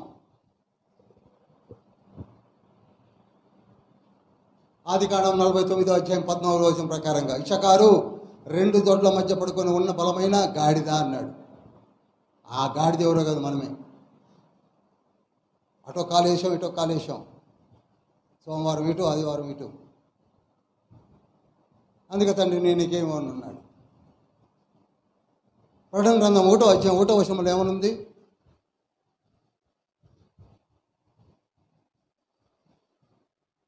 ప్రకటన 1:1 యేసుక్రీస్తు తన దాసులకు కనపరచుటకు. చాలు, యేసయ్య తన దాసులకే కనపరుస్తాడట. హల్లెలూయా. అందుకు చదివించా.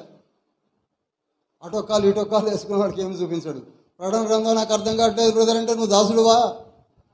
చెప్పండి. నువ్వు దాసుడు అయితే యేసయ్య చూపిస్తానంటున్నాడు. మనం ఎవరికి దాసులమో మనకే తెలియదు. ఆ మాటను అక్కడ 24 వాడాడు. చక్కటి మాట 22 ఉంది. 22 ఏమంటాడంటే, నీ నేత్రములు, నీ కళ్ళు, నీ చూపులు జాగ్రత్త అన్నాడు. మనకున్న మోస్ట్ డేంజరస్ థింగ్ ఏంటంటే కళ్ళే.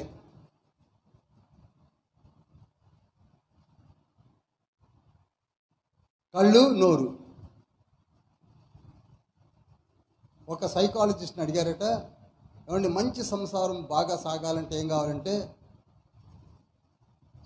భర్త గుడ్డోడై ఉండాలట, భార్య మూగదై ఉండాలట. చిక్కే లేదు. ఎందుకంటే భార్యకు నోరిచ్చావా, భర్తకు గుడ్డోడైనాడు మంచోడని చచ్చిపోతాడు.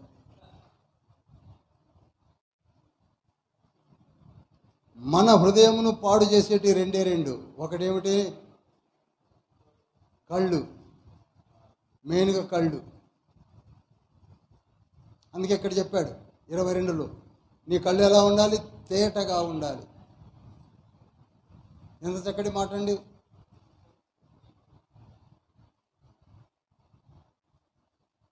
ఆరో అధ్యాయాన్ని బాగా చదవండి. నేను 6వ అధ్యాయాన్ని చదివే నా జీవితాన్ని సమర్పించుకున్నాను.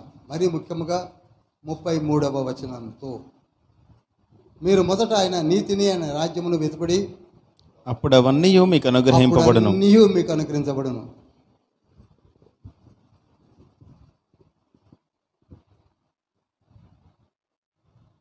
ఇక 7వ అధ్యాయంలోకి వస్తున్నాను.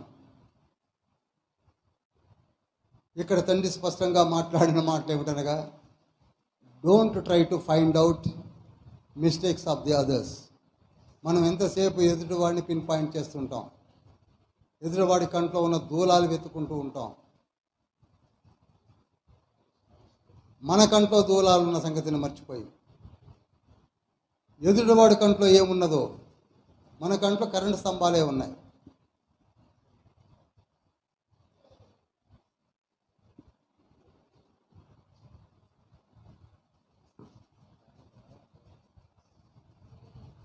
బాగా నచ్చిన మాట ఏమిటంటే, అడుగుడి మీకు ఇవ్వబడును, వెదకుడు మీకు దొరుకును, తట్టుడి ఇవ్వబడును. ఇట్స్ డెఫినెట్ అని ఇది ఫ్యూచర్ పర్ఫెక్ట్ టెన్స్లో చెప్పడం జరిగింది. అడుగు ప్రతి వారు పొందుకొనును. ఇది నాకు చాలా ఇష్టమైనటువంటి ఒక వచనము అంటాను. వితౌట్ హెసిటేషన్ అడగండి, నా నామమును అడగండి. అదే ప్రార్థన అంటే. ఇప్పుడు ఇప్పుడు ప్రార్థన అక్కర్లేదనే వారికి చెప్పే సమాధానం ఇదే. నా నామమున అడగండి అంటే ఏంటి? సంతలో నిలబడి అడగమనా? ఎలా అడగాలి? అలా అడగాలి. నా నామమున మీరు మోకాళ్ళు అడగండి, నేను మీకు సమాధానం ఇస్తాను. యోహాను సువార్త 14వ అధ్యాయము 14వ వచనంలో ఉంటుంది.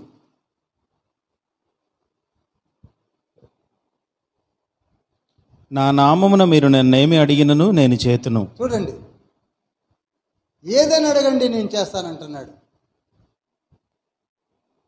దీని మీద మళ్ళీ డాక్టర్స్ వచ్చాయి. యేసయ్య నామములు అడగాలన్నా, పరిశుద్ధాత్మ నామం. మనకి ఈ గాలి తెలివితేటలు ఎక్కువైపోయాయి. తండ్రిని అడగాలన్నా ముందు అడగడం అలవాటు చేసిపోయి అసలు ప్రార్థన అక్కర్లేదు ఎదుగుతున్నావుగా. నా నామమును అడగండి, ఐ విల్ ప్రొవైడ్. ముగ్గురు ఒకటే అని చెప్తున్నాం. మళ్ళీ ముగ్గురు ఒకటే అని మనమే అంటున్నాం. ఆయా సందర్భాన్ని బట్టి, ఆయా విషయాలను బట్టి ఎవరు ఏది చేస్తున్నారో, ఎవరిని ఇన్వైట్ చేయాలో మనం ఎండ్లో ఏమంటున్నాం?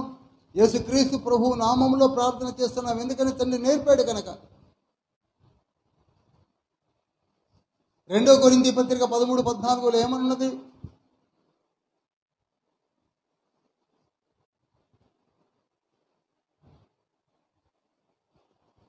ప్రభు అయిన యేసుక్రీస్తు కృపయు, దేవుని ప్రేమయు, పరిశుద్ధాత్మ సహవాసమును మీ అందరికీ తోడైండునుగాక. ఎందుకని నిగింపజేశాడు? చూడండి, దీనినే మనం బెనడిక్షన్గా వాడుకుంటున్నాం. ఎందుకని? త్రిత్వము లేదు అనే వాళ్ళకి లేఖనాన్ని చూపించండి.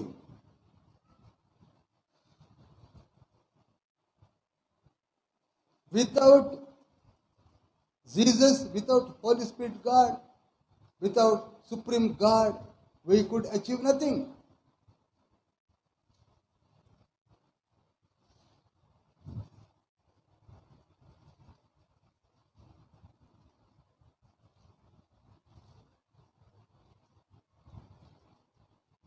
ఎనిమిదో అధ్యాయంలోనికి వచ్చాను. ఇక్కడ ఒక కుష్టి రోగి యేసయ్యను మొక్కి నన్ను ముట్టి పరిశుద్ధునిగా చేయమని వేడుకుంటున్నాడు.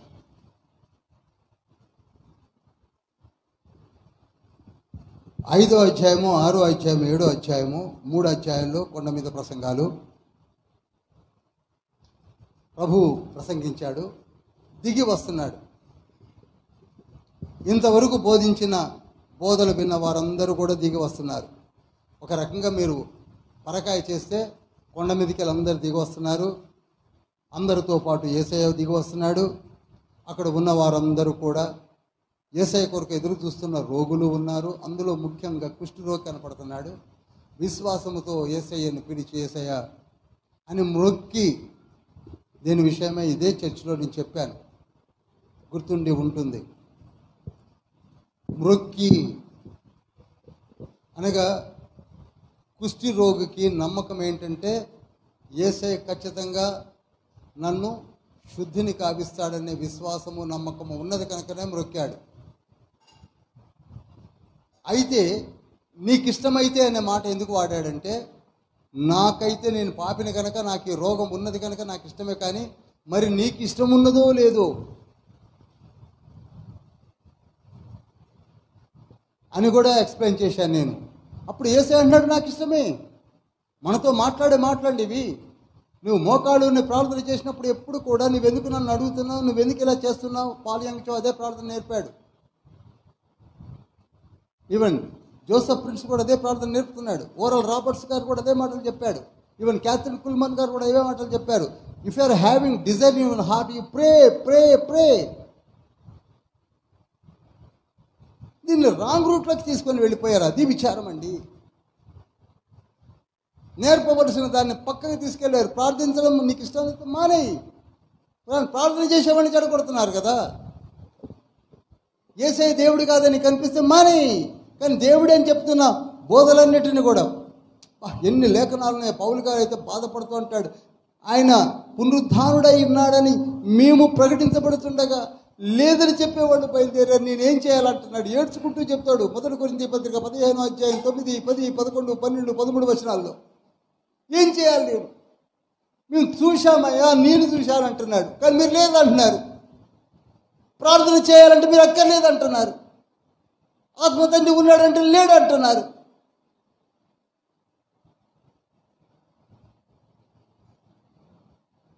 ఏ విధంగా చెప్పాలని ఏడ్చాడండి ఆయన. చదవండి 15వ అధ్యాయం తర్వాత చదవండి. అరే నాకే కనపడ్డాడంటే నీకు కనపడలేదని వాళ్ళు అంటున్నారు. ఇక మరి ఎవరు చెప్పాలి?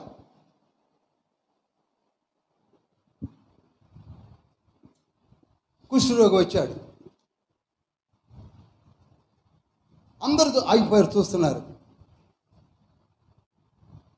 ఎందుకనగా ధర్మశాస్త్ర ప్రకారము లేవికాండము 13వ అధ్యాయము 14వ అధ్యాయం అంతటిలో కూడా కుష్ఠు రోగులు జనసాంద్రతలోనికి రావుటకు వచ్చుటకు వీలు లేదు. నంబర్ 1. ఇతను జనముల మధ్యలోనికి వచ్చాడు. చూడండి వీళ్ళు ఏ విధంగా క్యాలిక్యులేషన్ చేసుకుంటారు. రెండవది, కుష్ఠు రోగును ముట్టుకున్నట్టుకు వీలు లేదు. ఎందుకనగా అది ఆ రోజులలో కాంటేజియస్ డిసీజ్ అనుకున్నారు. ప్రధాన పాపికి వచ్చే జబ్బే కుష్ఠు అనుకున్నారు. ఇప్పుడు యేసయ్య వైపు చూస్తున్నారు. వీడు కుష్ఠు రోగంతో చూస్తే కరుణామయిలో క్లియర్గా చూపించారు. జీసస్ పిక్చర్లో క్లియర్గా చూపించారు. చాలా పిక్చర్స్లో మనం చూసాం. యేసయ్య ఏమాత్రం కూడా వెనకాడకుండా వెళ్ళి ముట్టుకోవడం కాదు, దగ్గరగా తీసుకున్నాడు. పరకాయ చేయండి, అర్థమవుతుంది. మనము బస్టాండ్లలో ఎవరైనా కుష్ఠు రోగులు బండి తోసుకుంటూ వచ్చి అయ్యా అంటే రూపాయికాయనో 5 రూపాయలకాయనో పైనుంచేస్తాం, చేతికి కూడా ఇవ్వం, సహజంగా ఇవ్వం. కానీ వేసే కౌగిలించుకొని కుష్ఠు రోగంను చూస్తుండగా ఎటువంటి మిరాకిల్ ఏంటి అది? దీని గురించి ఎవరు ఏమి చెప్పరు, పట్టించుకోరు. ఇటువంటి అద్భుతాలు అనేకములు చేశాడు. కొండ మీద ప్రసంగము చేసి దిగుతూ ఉండగానే జరిగించినటువంటి అద్భుతమైన సూచన కుష్ఠు రోగంను బాగు చేయడం. అది చూశాక చాతురులకు వారికి కూడా యేసయ్య మీ వెనక మేము వస్తాం, ఎందుకు ఈ రోగాలు బాగు చేస్తుంటే మీరు పర్పస్ సంపాదించుకుందామనా? ఈ రోజుల్లో కూడా చూడండి, ఆత్మవరాలు కావాలని ఎవరిని అడిగితే నాకు స్వస్థత వరం కావాలని చెవికి లేపుతారు. ఇంకే వరం అక్కర్లేదా?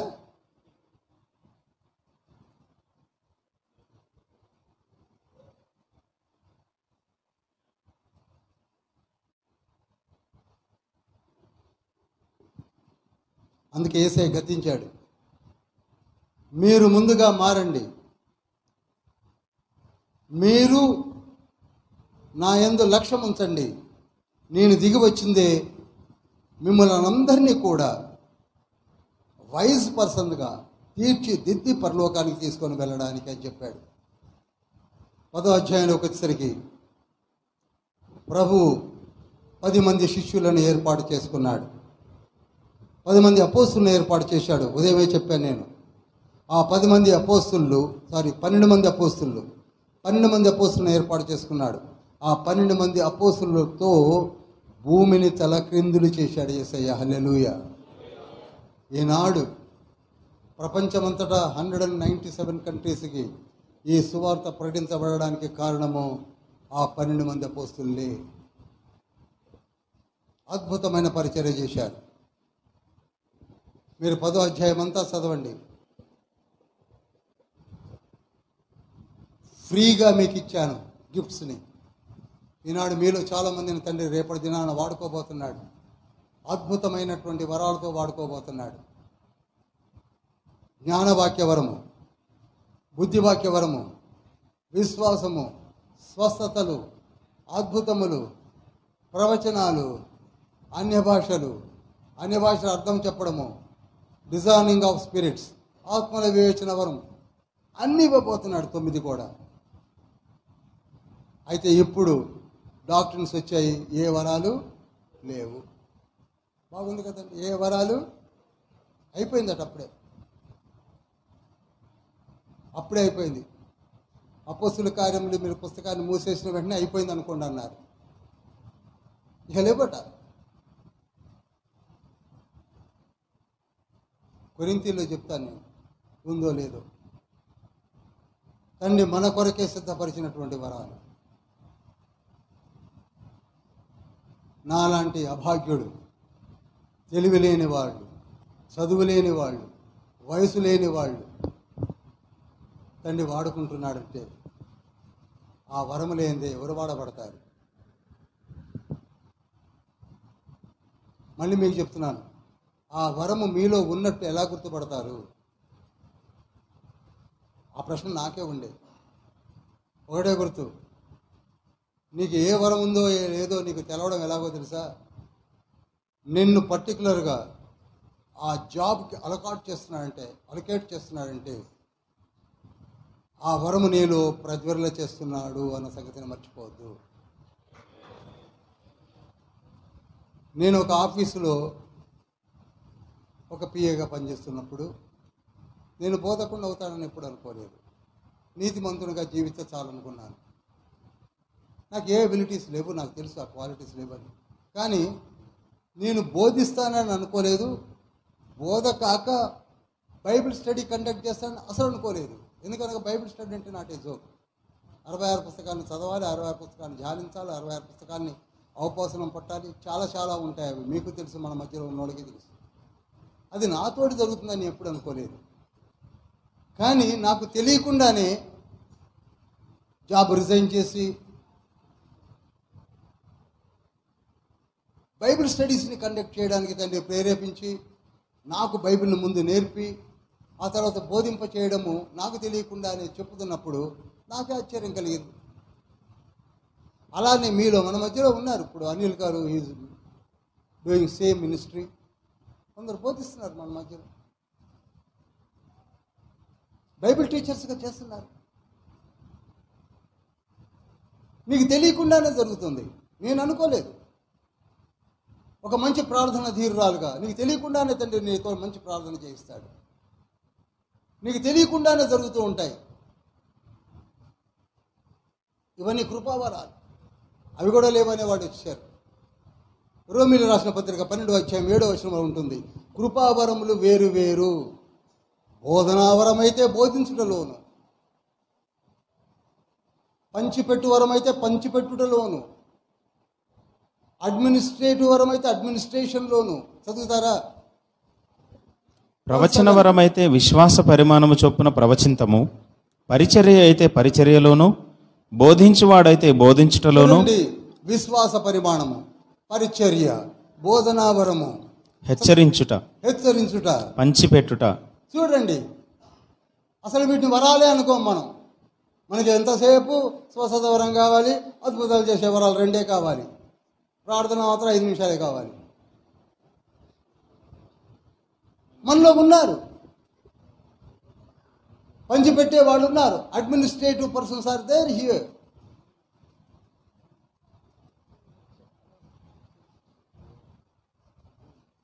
మూడు రకాలైనటువంటి భాగాలతో నిండినటువంటి పరిచర్య కూడా జరుగుతున్నది. అదొక సబ్జెక్టు కొరింథీలోనే మనం ధ్యానించవచ్చు. కనుక తండ్రి, మళ్ళీ చెప్తున్నానండి, తండ్రి మనలను వాడుకుంటాడు. హల్లెలూయా. బైబిల్ స్టడీ దేనికనగా మనలను వాడుకోవాలని. We're having inner talents. మనలో మనకు తెలియకుండానే తండ్రి దాచి ఉంచినటువంటి తలాంతులు. మన మధ్యలో బబ్బులు ఎలా వాయిస్తున్నాడు ఇది? నేను కొట్టలేనే. చైతన్య అనే అమ్మాయి ఎంత చక్కగా పాడుతుంది. ఆ తలాంతు ఎవరిచ్చారు? అలానే ప్రతి ఒక్కరికి ఒక టాలెంట్ ఉంది.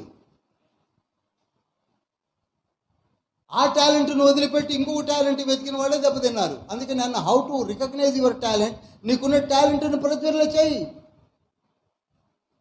పక్షులు ఎగురుతూ ఉంటాయి, నీళ్లలో మునగడానికి కాదు. చేపలు నీళ్లలో ఈదుతూ ఉంటాయి, పైన ఎగరడానికి కాదు.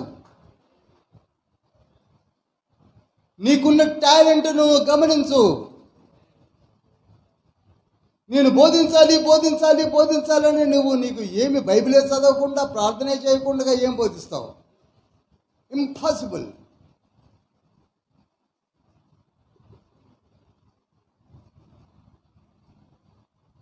కనుక ప్రతి ఒక్కరు ఏముందండి? ఒక టాలెంట్ ఉన్నది. ఆ టాలెంట్ని ప్రజ్వరల చేయడమే తండ్రి యొక్క కృప. నీకు ఇచ్చిన టాలెంట్ ఆయనే ఇస్తున్నాడు, దాన్నే ప్రజ్వరల చేస్తున్నాడు. దానితో పాటు ఇంకా యాడ్ చేస్తాడు. ఒకరికి 5 తలాంతులు ఇచ్చాను, ఒకరికి 2 తలాంతులు ఇచ్చాను, వాళ్ళ ఎబిలిటీని బట్టి ఇస్తున్నాడు. ఆది అపోస్తులకు 9 ఇచ్చాడు, నాలాంటోడికి 1 ఇచ్చాడు, మీలాంటోడికి 2 ఇచ్చి ఉండొచ్చు, కొందరికి 3 ఇచ్చి ఉండొచ్చు. ఆ 1ని కూడా తల కింద పెట్టుకొని నిద్రపోయిన వాళ్ళు ఉన్నారు.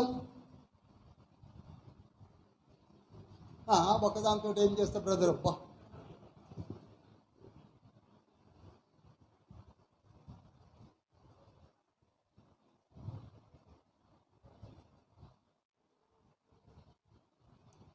మనలో ఉన్న తలాంతులను వాడుకుందాం. అందుకే యేసయ్య శాస్త్రితోనూ సుంకలతోనూ పరిసయ్యులతోనూ అన్నది ఏంటంటే, నీకున్న తలాంతులను మీరు ప్రజ్వరల చేయండి, నా వెనక తిరగడం కాదు. ఈనాడు తండ్రి మనతో అదే మాట్లాడుతున్నాడు. మనలో ప్రతి ఒక్కరికి ఒక తలాంతం ఉన్నది. కొందరికి అందం ఉండొచ్చు, కొందరికి మంచి శరీర దారుఢ్యం ఉండొచ్చు. ఎవరి టాలెంట్సే. సంసోనికి ఇచ్చిన టాలెంట్ అది. ఎస్తేరుకి ఇచ్చిన తలాంతం అందం. ఆ అందాన్ని తాను ప్రపంచ సుందరి పోటీల్లో పోయి పాల్గొనలా, యూదులను రక్షించుకోవడానికి వాడుకుంది. నీకున్న తలాంతులను తండ్రికి ప్రజ్వరల చేయి, తండ్రికి వాడుకునేలా చేయి. పౌలు గారికి అద్భుతమైన వరాలు ఇచ్చాడు. అందుకే పౌలు గారు ఏం చేశారంటే అద్భుత వరాలన్నిటిని కూడా తండ్రి పరిచర్యకే వాడుకున్నాడు. 2 కొరింథీ పత్రిక 12వ అధ్యాయం 12వ వచనంలో ఉంటుంది. నాకున్న తలాంతులన్నీ కూడా మీ కొరకే వెచ్చించాను అన్నాడు. రోమిలు రాసిన పత్రిక 15వ అధ్యాయం 18వ వచనంలో ఉంటుంది.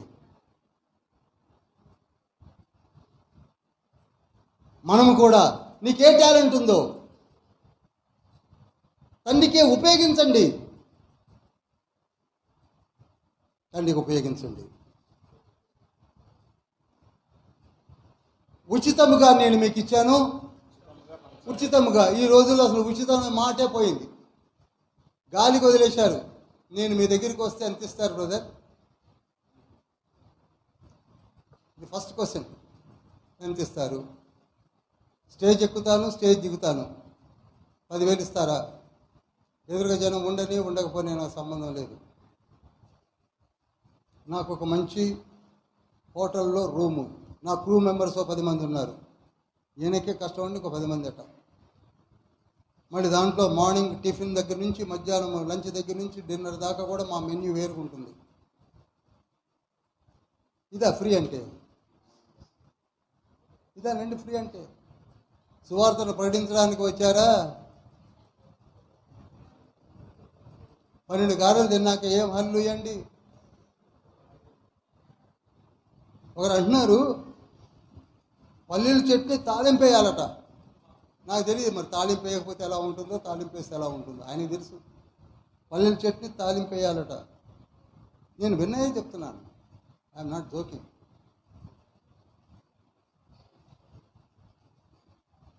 యేసయ్య ఏమన్నాడు? 10వ అధ్యాయం 7వ వచనం చూడండి. పరలోక రాజ్యము సమీపించి ఉన్నదని ప్రకటించండి. 8వ వచనము 3వ లైన్లో ఉచితముగా పొందితిరి కనుక ఉచితముగానే ఇయ్యండి. అసలు వీటిని మనం ఎవరన్నా పట్టించుకుంటున్నామా? ఒకవేళ ఇచ్చారనుకోండి, మంచి సంఘం ఉంది, ఇస్తారు, తీసుకో, ఎవరొద్దన్నారు?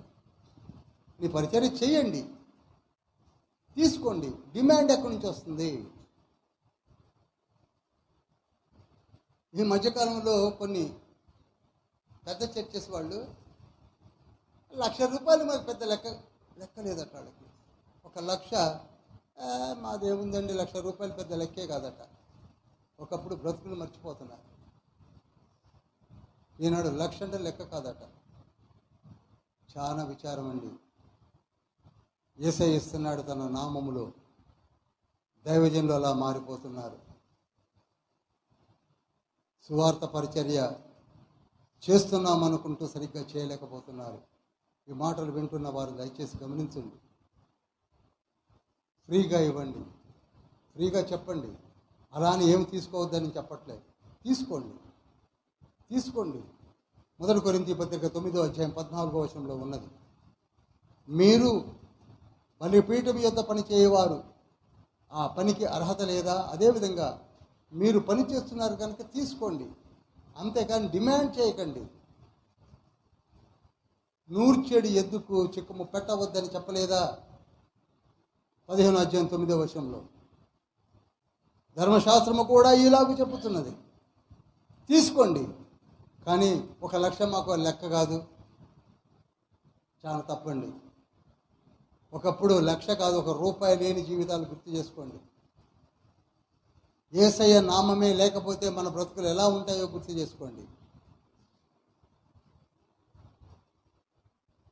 10వ అధ్యాయంలో అదే చెప్పాడు. How to render your services. ఎంతో స్పష్టంగా మీరు చదవండి. 11వ అధ్యాయంలోకి వచ్చేసరికి మారు మనసు సంబంధమైన మాటలే చెప్పాడు. మళ్ళీ బాప్తిస్మం గురించే మొదలుపెట్టాడు. మళ్ళీ యేసయ్య చెప్పిన మాటలు, బాప్తిస్మం మర్చిపోకండి, మారు మనసు మర్చిపోకండి, మారు మనసు పొందండి. 12వ అధ్యాయంలోకి వచ్చేసరికి మొన్న ఈ మధ్య నేను 11వ అధ్యాయం మీదనే ఒక మంచి మెసేజ్ ఒక చర్చిలో ఇచ్చాను. నేను మధ్యలోనే ఒక సండే మారు మనసు పైన 11వ అధ్యాయం పైన. 12వ అధ్యాయంలోకి వచ్చేసరికి దేవుని రాజ్యము, దేవుని యొక్క ప్రసన్నత, పరిశుద్ధాత్మని ఏర్పాటు, పరిశుద్ధాత్మని కార్యాలు అన్నీ కూడా 12వ అధ్యాయంలో వివరించాడు. పరిశుద్ధాత్మను పొరపాటును కూడా నిందించకండి, ఆక్షేపణ చేయకండి, దూషించకండి. చూడండి ఎంత చక్కటి మాట ఉందో. 12వ అధ్యాయము 32వ వచనంలో, మనిషి కుమారునికి విరోధముగా మాట్లాడువానికి పాపక్షమాపణ కలదు గాని పరిశుద్ధాత్మక విరోధముగా మాట్లాడువానికి ఈ యుగమందైనను రాబో యుగమందైనను పాపక్షమాపణ లేదు. చాలండి. ఈ మాటలు జాగ్రత్తగా గమనించి ఎవరికి క్రిటిసైజ్ చేయకండి. నేను అందుకే మొట్టమొదటి చెప్పాను. నేను మన బైబిల్ స్టడీలో డాక్టర్స్కి మనం ఏమీ ముట్టుకోము, వాటితో సంబంధం లేదు. కానీ అలా ఉన్నవాళ్ళు ఆలోచించాలంటున్నాను. అసలు పరిశుద్ధాత్ముడే లేడు అని నిర్ధారణ కొన్ని సంఘాలు వచ్చేసాయి. లేడు అంటే పట్టించుకోరు. అసలు పరిశుద్ధాత్మని ఒక నిప్పని, నీరని, మేఘమని ఇంకేదేదో చెప్పుకుంటారు. ఆయన అనే మాటను కూడా ఒప్పుకోరు. ఇలా చేసేసుకున్నాం మనకు మనమే. చెప్పండి, ఇప్పుడు నీరు, పరిశుద్ధాత్ముడు, నుప్పు లేక పరిశుద్ధాత్ముడు ఇంకేదో అనుకున్నప్పుడు యేసయ్య పలికిన మాటే ఆయన అని ఎందుకు అంటున్నాడు యేసయ్య? చెప్పండి. 14వ అధ్యాయము, 15వ అధ్యాయము, 16వ అధ్యాయంలో కూడా ఆయన ఎందుకంటున్నాడు? ఆయన. పరిశుద్ధాత్మని నుప్పు నీరు అనలేదే. ఆయన మీలోనికి వచ్చినప్పుడు. యోహాను సువార్త 16వ అధ్యాయం 7వ వచనంలో ఉంటుంది.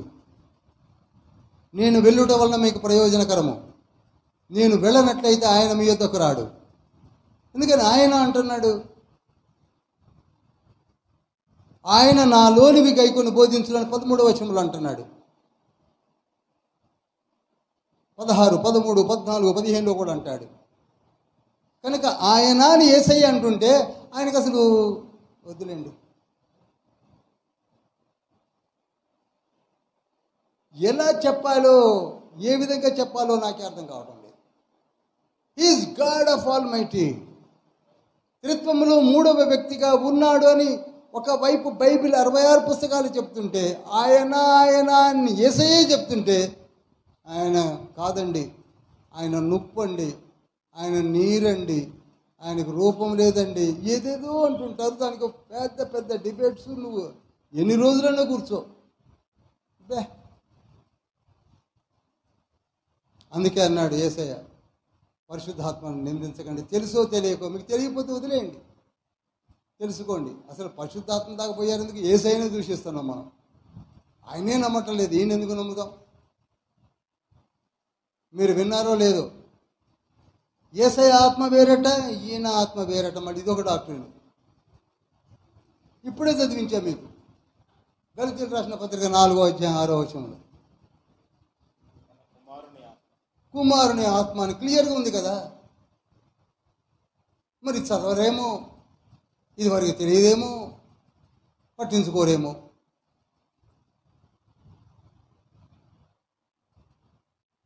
నేను వెళ్ళుట వల్ల మీకు ప్రయోజనకరము, నేను వెళ్ళనట్లయితే ఆయన రాడు. ఇదేంటి లింకు? యేసయ్య పోతేనే ఆయన ఎందుకు రావాలి, నేను ఉండగా ఎందుకు రాడనగా ఈయనే ఆయన గనక.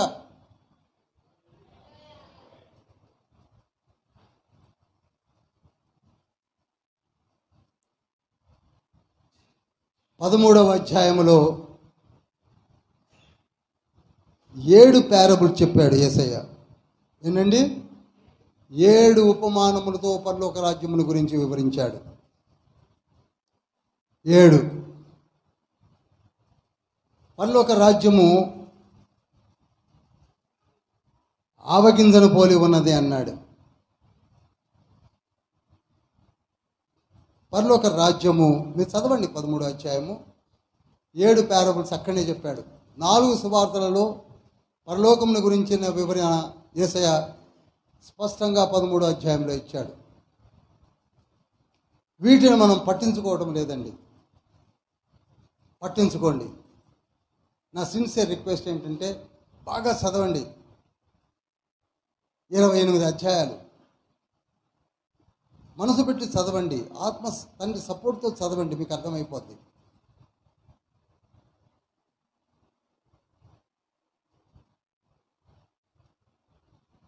పరలోకము మనకు ఉన్నది, నీతి మంతులుగా చేయట కొరకే యేసయ్య వచ్చాడు. ఆ నీతిని కూడా ఉచితముగా తన కృప చేతనే, తన రక్తము చేతనే విడుదల గావించి, ఉచితముగానే తన ఆత్మను మనలో ఉంచి, ఉచితముగానే 9 గిఫ్ట్స్ని మనకిచ్చి, అంటే మన యొక్క ఎబిలిటీని బట్టి సుమా, ఒకరికి 5, ఒకరికి 2, ఒకరికి 1 ఇచ్చినట్టుగా మన యొక్క ఎబిలిటీని బట్టి ఒకటైనా ఇస్తాడు. దానికి సాక్ష్యం నేనే. నాకున్న క్యాలిబరికి ముందు 1 ఇచ్చాడు, ఆ 1 పట్టుకునే తిరిగాను. మీలో కూడా 1 ఉన్నది, దాన్ని పక్కకు జరుపుకోకండి. డిబేట్స్లోనికి వెళ్ళి ఇవాళ రేపు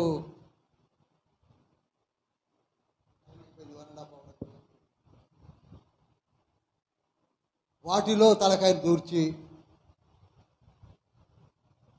బాగా వింటే చివరికి బైబిల్ని మూసేసి దీనికంటే హాయిగా బయట పడుకోవడం బెస్ట్ అని వెళ్ళిపోతారు. అలా తయారైపోయింది ఇప్పుడు బోధలు. ఏది నమ్మాలో ఏది నమ్మకూడదు.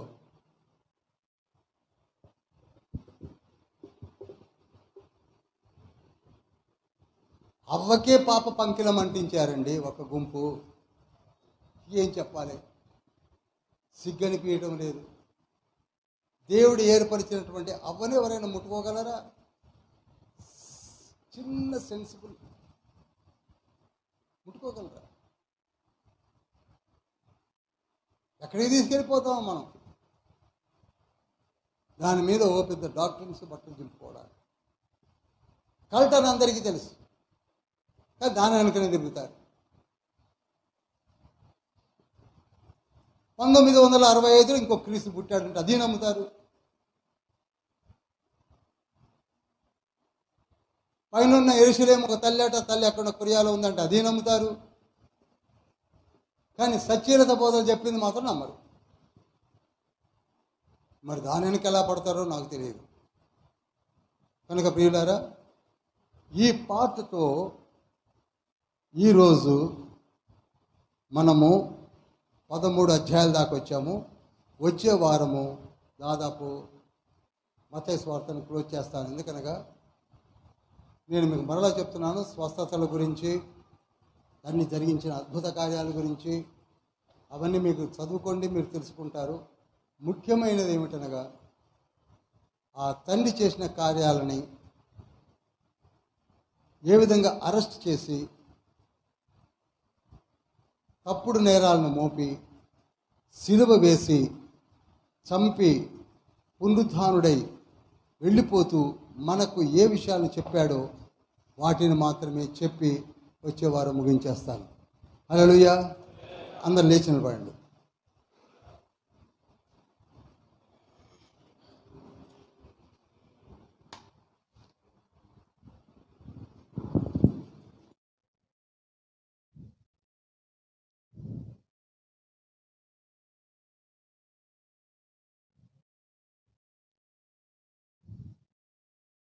రెండు చేతులు పైకెత్తుదాం. ప్రభువా, మీరు మాకు తెలియజేసిన ప్రతి విషయమును బట్టి కృతజ్ఞతలు చెల్లిస్తున్నాం. మత్తయి సువార్తలో ప్రభువా, మరీ ముఖ్యంగా Yesayya most incarnation of high God, మా కన్నులు ఎవరినైతే చూడలేకపోయి 4000 సంవత్సరాల్లో తమ జీవితాన్ని గడిపారో తెలియదు, కానీ మేమైతే యేసు అనే నామమే కాక యేసయ్యను గురించిన వివరమును తెలుసుకున్నటయే కాక యేసయ్య మీరు జరిగించిన కార్యములను వివరంగా మేము చదివి విని ఇప్పుడు కన్నులారా చూసినట్లుగా మీరు చూపించిన ప్రతి విషయమును బట్టి కృతజ్ఞతలు చెల్లిస్తున్నాము తండ్రి. మీరు మాకు చూపించిన విధము, పరకాయ చేసి చూపించిన విధము, ప్రార్థన చేయవలసిన విధము, 10 ఆజ్ఞలను ఏ విధంగా పాటించాలో చెప్పిన విధము, పరిశుద్ధాత్మ తండ్రి శక్తి చేత ఏ విధంగా నడిపించబడాలో చూపించిన విధము, ప్రార్థన అడుగుడి మీకు ఇయ్యబడును, వెతుకుని మీకు దొరుకును, తట్టుడి తీయబడును చెప్పిన విధము, పరిశుద్ధాత్మ యొక్క కుమ్మరింపు, వీటన్నిటిని గురించి చెప్పిన విధములను బట్టి మమ్మల్ని మేము సరిచేసుకుంటున్నాం. మాకు ప్రతి ఒక్కరికి మాలో ఒక్కొక్క తలాంతు ఉన్నదని చెప్పారు. ఆ తలాంతును మీరు మాకు చూపించండి. ప్రతి ఒక్కరూ ఇప్పుడు ప్రార్థనలో అడగవలసింది ఏమిటనగా, you please show me what talent you have given to me. నాకు ఏ తలాంతుని ఇచ్చారో మాకు ఇప్పుడు చూపించండి. చూపిస్తాడు ప్రియులారా. అడగండి, ప్రతి ఒక్కరు అడగండి, ప్రభువా మీరు నాకు ఇచ్చిన తలాంతు నాకు చూపించండి. చూపించడమే కాదు, నన్ను వాడుకోండి, అద్భుతంగా వాడుకోండి. I'm ready to render your services. నేను మీ కొరకై నా జీవితాన్ని సాక్రిఫైస్ చేస్తాను. వాడబడతాను తండ్రి, వాడబడతాను ప్రభువా. స్తుతించెదా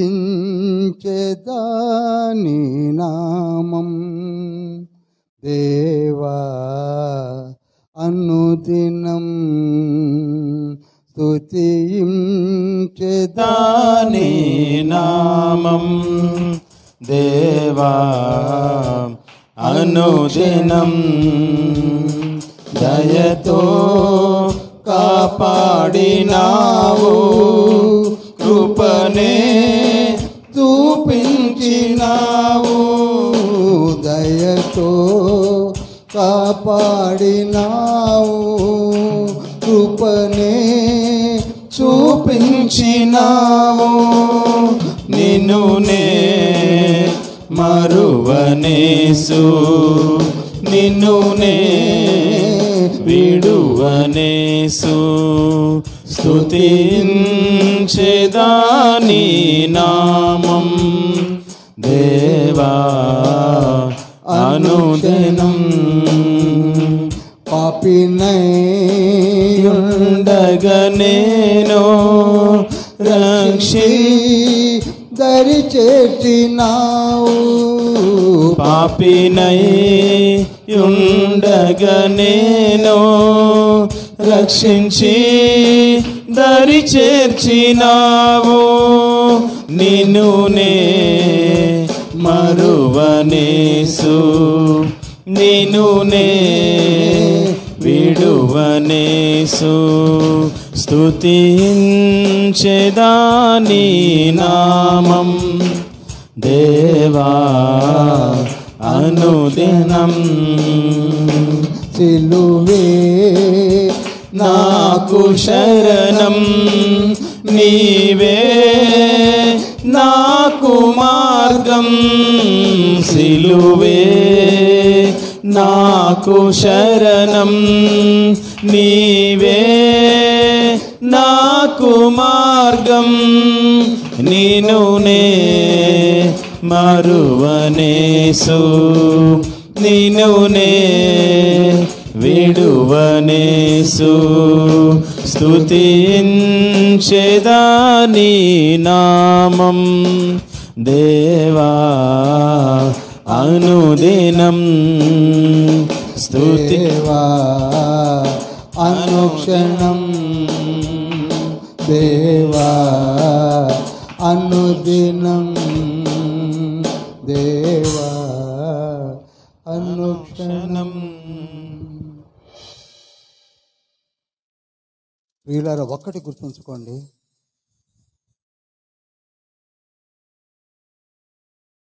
ప్రార్థన అనే ఒక ఆయుధాన్ని మనకిచ్చాడు.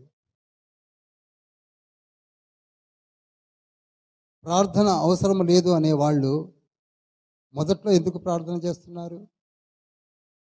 అవసరమే లేదన్నారుగా. ప్రార్థనే అవసరం లేదన్నవారు చివరిలో ఎందుకు ప్రార్థన చేస్తున్నారు?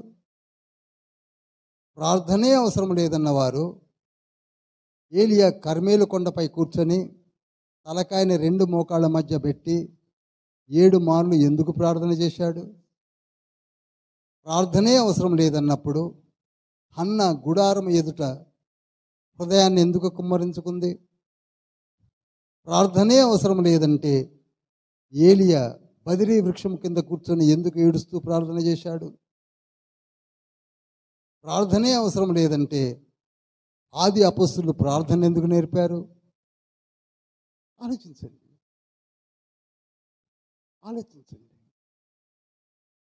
ప్రార్థనే అవసరం లేదంటే హానోకు కాలంలో ప్రార్థన ఎందుకు మొదలైంది? ప్రార్థనే అవసరం లేదంటే అబ్రహాము ఎందుకు బేతేలు యొద్ద ప్రార్థన చేశాడు? ఇస్సాకు ఎందుకు ప్రార్థన చేశాడు? ప్రార్థనే అవసరం లేదన్నప్పుడు యాకోబు ఆల్ నైట్ ప్రేయర్ ఎందుకు చేశాడు? చెప్పండి, ఆలోచించండి. నాకు తెలియదండి. హుల్దా, షాఫాను శాస్త్రి, మీరు ఇక్కడ కూర్చోండి. హిల్కియా యాజకుడా, ఇక్కడ కూర్చోండి, నేను ప్రార్థన చేసి మీకు చెప్తానని ఎందుకంది? ప్రార్థన అనగా అర్థం ఏమిటి? ఇప్పుడు మనం చేస్తున్నది ఏమిటి? ప్రార్థన. ఈ ప్రార్థన పరలోకాన్ని కదిలిస్తుంది. హల్లెలూయా. ప్రార్థన పరలోకానికి చేరుతుంది. హల్లెలూయా. ప్రార్థన లేని జీవితములు వాడుబారిన నీరు లేని వృక్షముల వలె వాడిపోతారు. You cannot survive, I'm telling you. ప్రార్థన లేకపోతే నీ జీవితాలే లేవు, మాడిపోతాయి. ఆయన యాచనలు ప్రార్థనలు సమర్పించని యేసయ్య గురించి ఎందుకు సాక్ష్యము పరిశుద్ధాత్ముడు చెప్పవలసి వచ్చిందో చెప్పండి. ఎంత ఈజీగా లేవనుకుంటున్నాం. నీకు ఇష్టం లేకపోతే చేయకండి, ఎవరు బలవంతం చేయటం లేదు. ప్రభువా, మేము మీ పాదము చెంత ఉన్నాము. అందరూ చెప్పండి, ప్రభువా యేసయ్య, నేను మీ పాదము చెంత ఉన్నాను. నా తలాంతులు నాకు చూపించండి, నన్ను వాడుకోండి. హబక్కూకు చెప్పినట్టు నాకు చెప్పండి. నన్ను వాడుకో యేసయ్యా, నన్ను వాడుకో యేసయ్యా. నా తలంతులను ప్రజ్వరల చేయి యేసయ్యా. నేను మీ బిడ్డను యేసయ్యా. నా జీవితము నీది, నా కుటుంబము నీది, నా సంఘము నీది. నీవే నాకు కావాలి యేసయ్యా. మీరు నాకు కావాలి యేసయ్యా. మీరు నాకు కావాలి యేసయ్యా. మీరే నాకు కావాలి యేసయ్యా. మహోన్నతుడా, పరిశుద్ధుడా, పరలోకపు తండ్రి, మీ బంగారు పాదము చెంత ఈ ప్రార్థన మేము సమర్పించి ఉన్నాం. ప్రభువా, మా ప్రార్థన స్వీకరించారు, మా విజ్ఞాపనను ఆలకించారు, మా కుటుంబాలను చూస్తున్నారు. మాకు కావలసిన ఇవుల్ని మీరు ఇన్ రిటర్న్ అనుకరిస్తారు. అడుగుడి మీకు ఇవ్వబడును, వెదుకుడి మీకు దొరుకును అన్నాడు.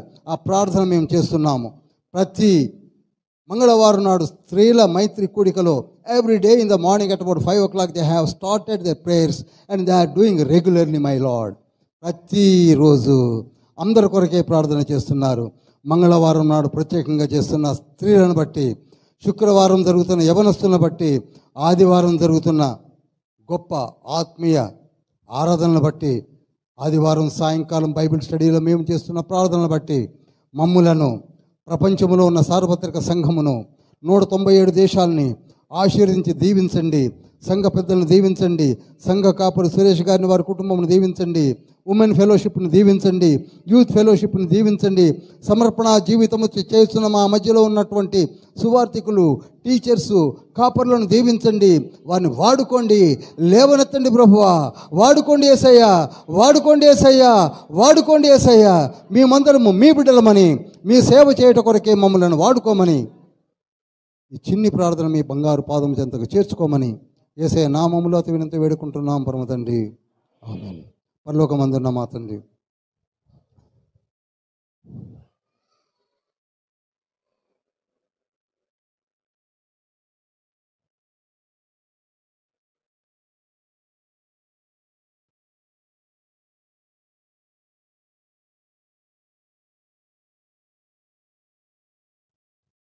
యేసుక్రీస్తు ప్రభుల వారి కృపయు, తండ్రి అయిన దేవుని ప్రేమయు, పరిశుద్ధాత్మని యొక్క సహవాసం మనకు, కన్నీటితో ప్రార్థన చేస్తున్నవారు, ఐసీయూలో ఉన్నవారు, ఉద్యోగాల కొరకు ఎదురు చూస్తున్నవారు, లేమితో బాధపడుతున్నవారు, శాంతి సమాధానం లేక కుమిలిపోతున్న వారికి మార్గమును చూపించి నిరంతరం తోడై నీడై ఉండునుగాక. ప్రవేశక్తమే జయము, ప్రవేశనామే జయము, ప్రవేశ రక్తమునికే సంపూర్ణ విజయం కలుగునుగాక.